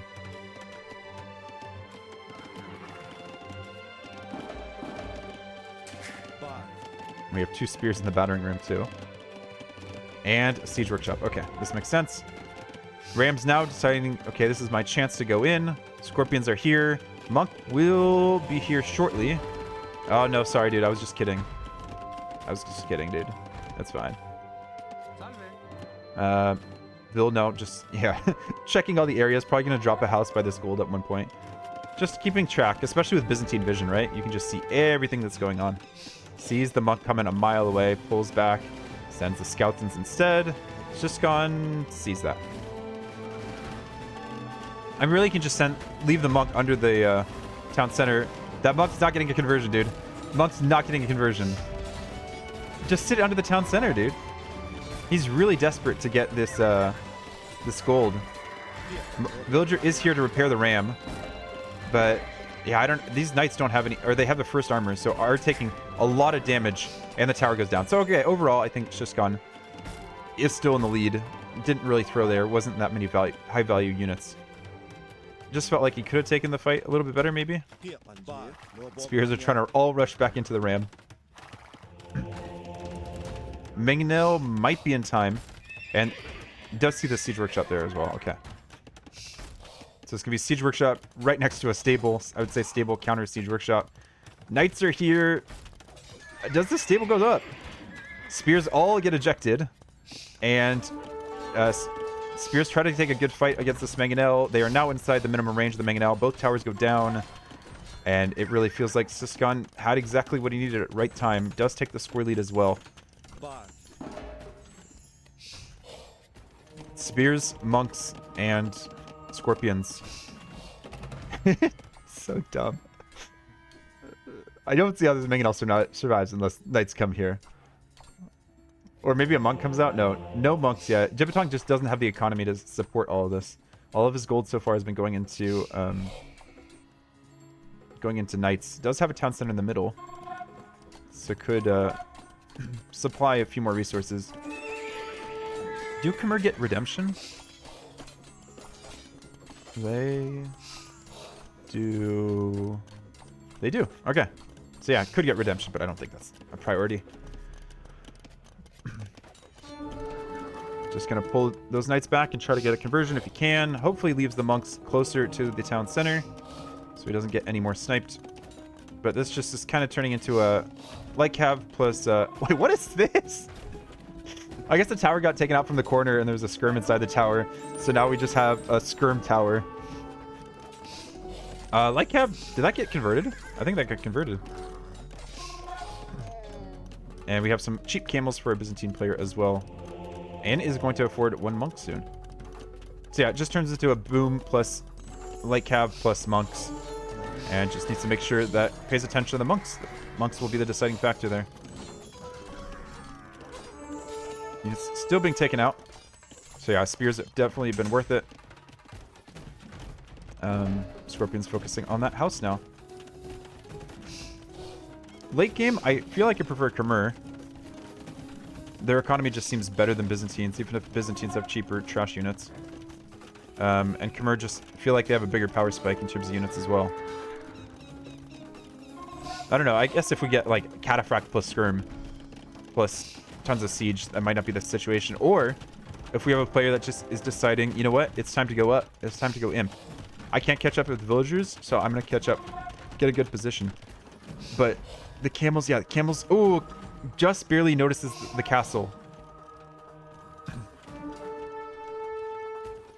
I think you just sniped the monk there, yeah. Snipe the monk and run. Or try to get conversions on the knights, or the camels as well. yeah, this guy can just run back and snipe the monks. Jibatong has felt like been taking better fights. Oh, does actually get Ciskhan does get a conversion on the light cab. But yeah, I think Jibatong's thinking about him. Or no, more TCs. Okay, that was just to secure the position. And castle right next to the siege workshop. Luckily, there's nothing being produced there. That is a pretty nice castle there. It'll clear up all the buildings. But yeah, you could always imagine like, okay, one ram's gonna pop out and not be noticed and slowly take out the entire castle.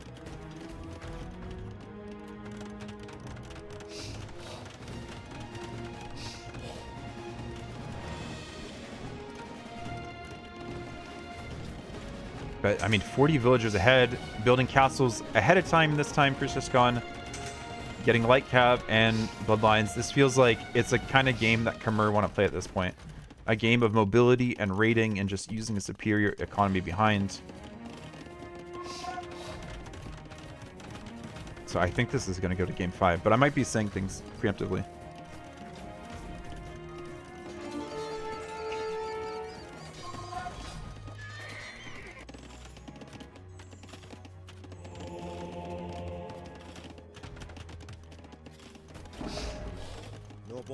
What is the play for these pikemen? Maybe just scouting around, trying to find an avenue of attack. Mostly just camels being produced for Jibatong. But mostly idling production, just focusing on eco. There's 4 town centers. 3 of the town centers are in the middle. So if that's an area that Ciskhan focuses on, could be very damaging. I'm wondering who's going to be up first, though. Ciskhan only on 3 town centers and on 48 Khmer farms. He's like he could be up very quickly. Obviously, already has the buildings to click up.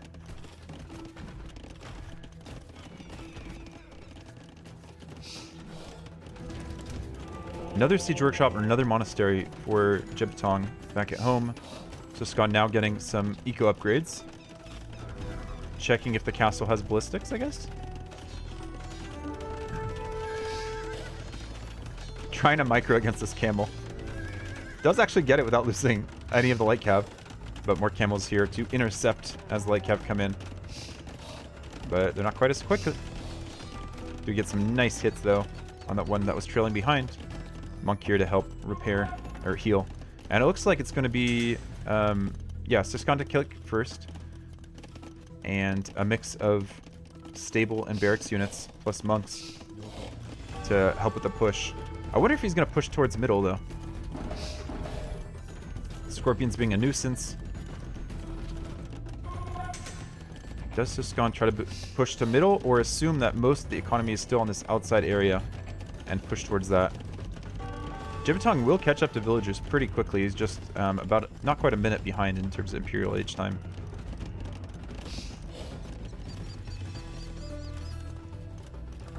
Ciskhan has a nice wall off here, though I don't think Byzantines are going to be the ones raiding in this matchup.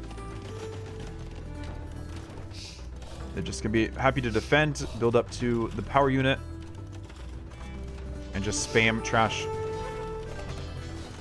I don't know about sending in those light cav to their deaths just to snipe one mangonel. That's not going to be very useful. But maybe that's worth it? I don't know. I guess he does get really great scouting intel and sees, okay, this is where most of my opponent's units are. Oh wait, you can always see the middle. I forgot. It's another map where you can always see the middle, right? Or am I just misclicking? Oh no, he can't. Okay, never mind. That was good scouting intel. And so getting second armor, getting eco upgrades, all good stuff.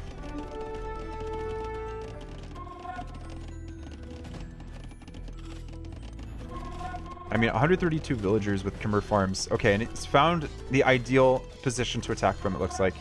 Mangonel is there, though, which would deny the castle foundation at the moment.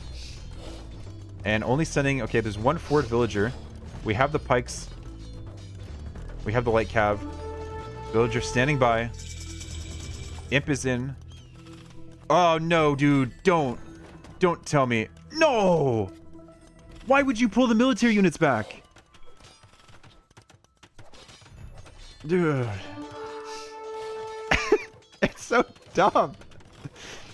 How is that not obvious? Like, I guess they're focusing on so many different things. You only see that screen for like half a second. But we do have Cap Ram coming in and a lot of Rams coming to the middle. Any Cataphracts in production? We do not. Jibatong is up as well. Has a lot of food, but is lacking on gold. First units in production are crossbows, actually. Only has 2. And continuing to make a lot of villagers. Getting chemistry and bracer. And a few more ranges. And just going for the TC first. I don't know, maybe hoping it was the MTC, though the Imp's already in. And, okay, maybe Ciskhan thinking I'll wait to push the castle. But he doesn't really have a good answer to the sudden switch into crossbows.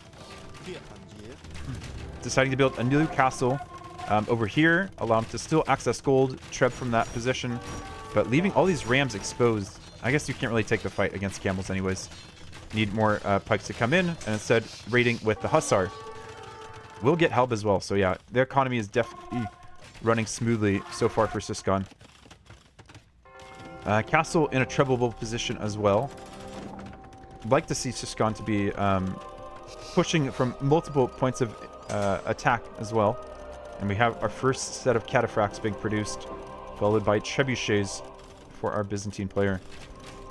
Castle dodging fire, or sorry, hussars dodging castle fire as the rams, captain rams come in to do some damage. Of course, loaded up with hussar to try to, or not hussar, halberdiers to try to take out some of these camels that come in to protect.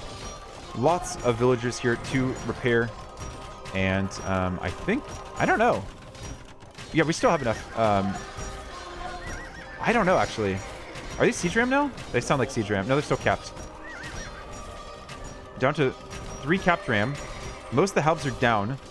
Camels aren't going to be doing too much damage, but there isn't that much damage to do to these capped ram. They're already quite weak. Down to 2 capped ram. Enough villagers repairing. I think this castle stays up. Behind... oh! The Treb was misclicked, so it's actually going to be taken out by a hussar, I think. Yeah. And no Trebs yet in production for Ciskhan. He seems to just be throwing hussars wherever he can. Getting the last armor for them now. Maybe a little bit disappointed that push didn't work. And we get another castle for a Byzantine player in the middle. Really feels like maybe these hussars should be sent off to raid, because they're not finding good engagements here in the middle. And conscription now being used, or being researched. Still no trebuchets, right? Definitely sees this castle here, because he's losing buildings to it. And still no trebuchets. I mean, the siege is just the capped rams that didn't work the first time. I guess they'll try again. It's producing more. Producing more villagers as well. Really feels like he lost his initiative here. He was hoping to go for the quick kill with the capped ram surprise.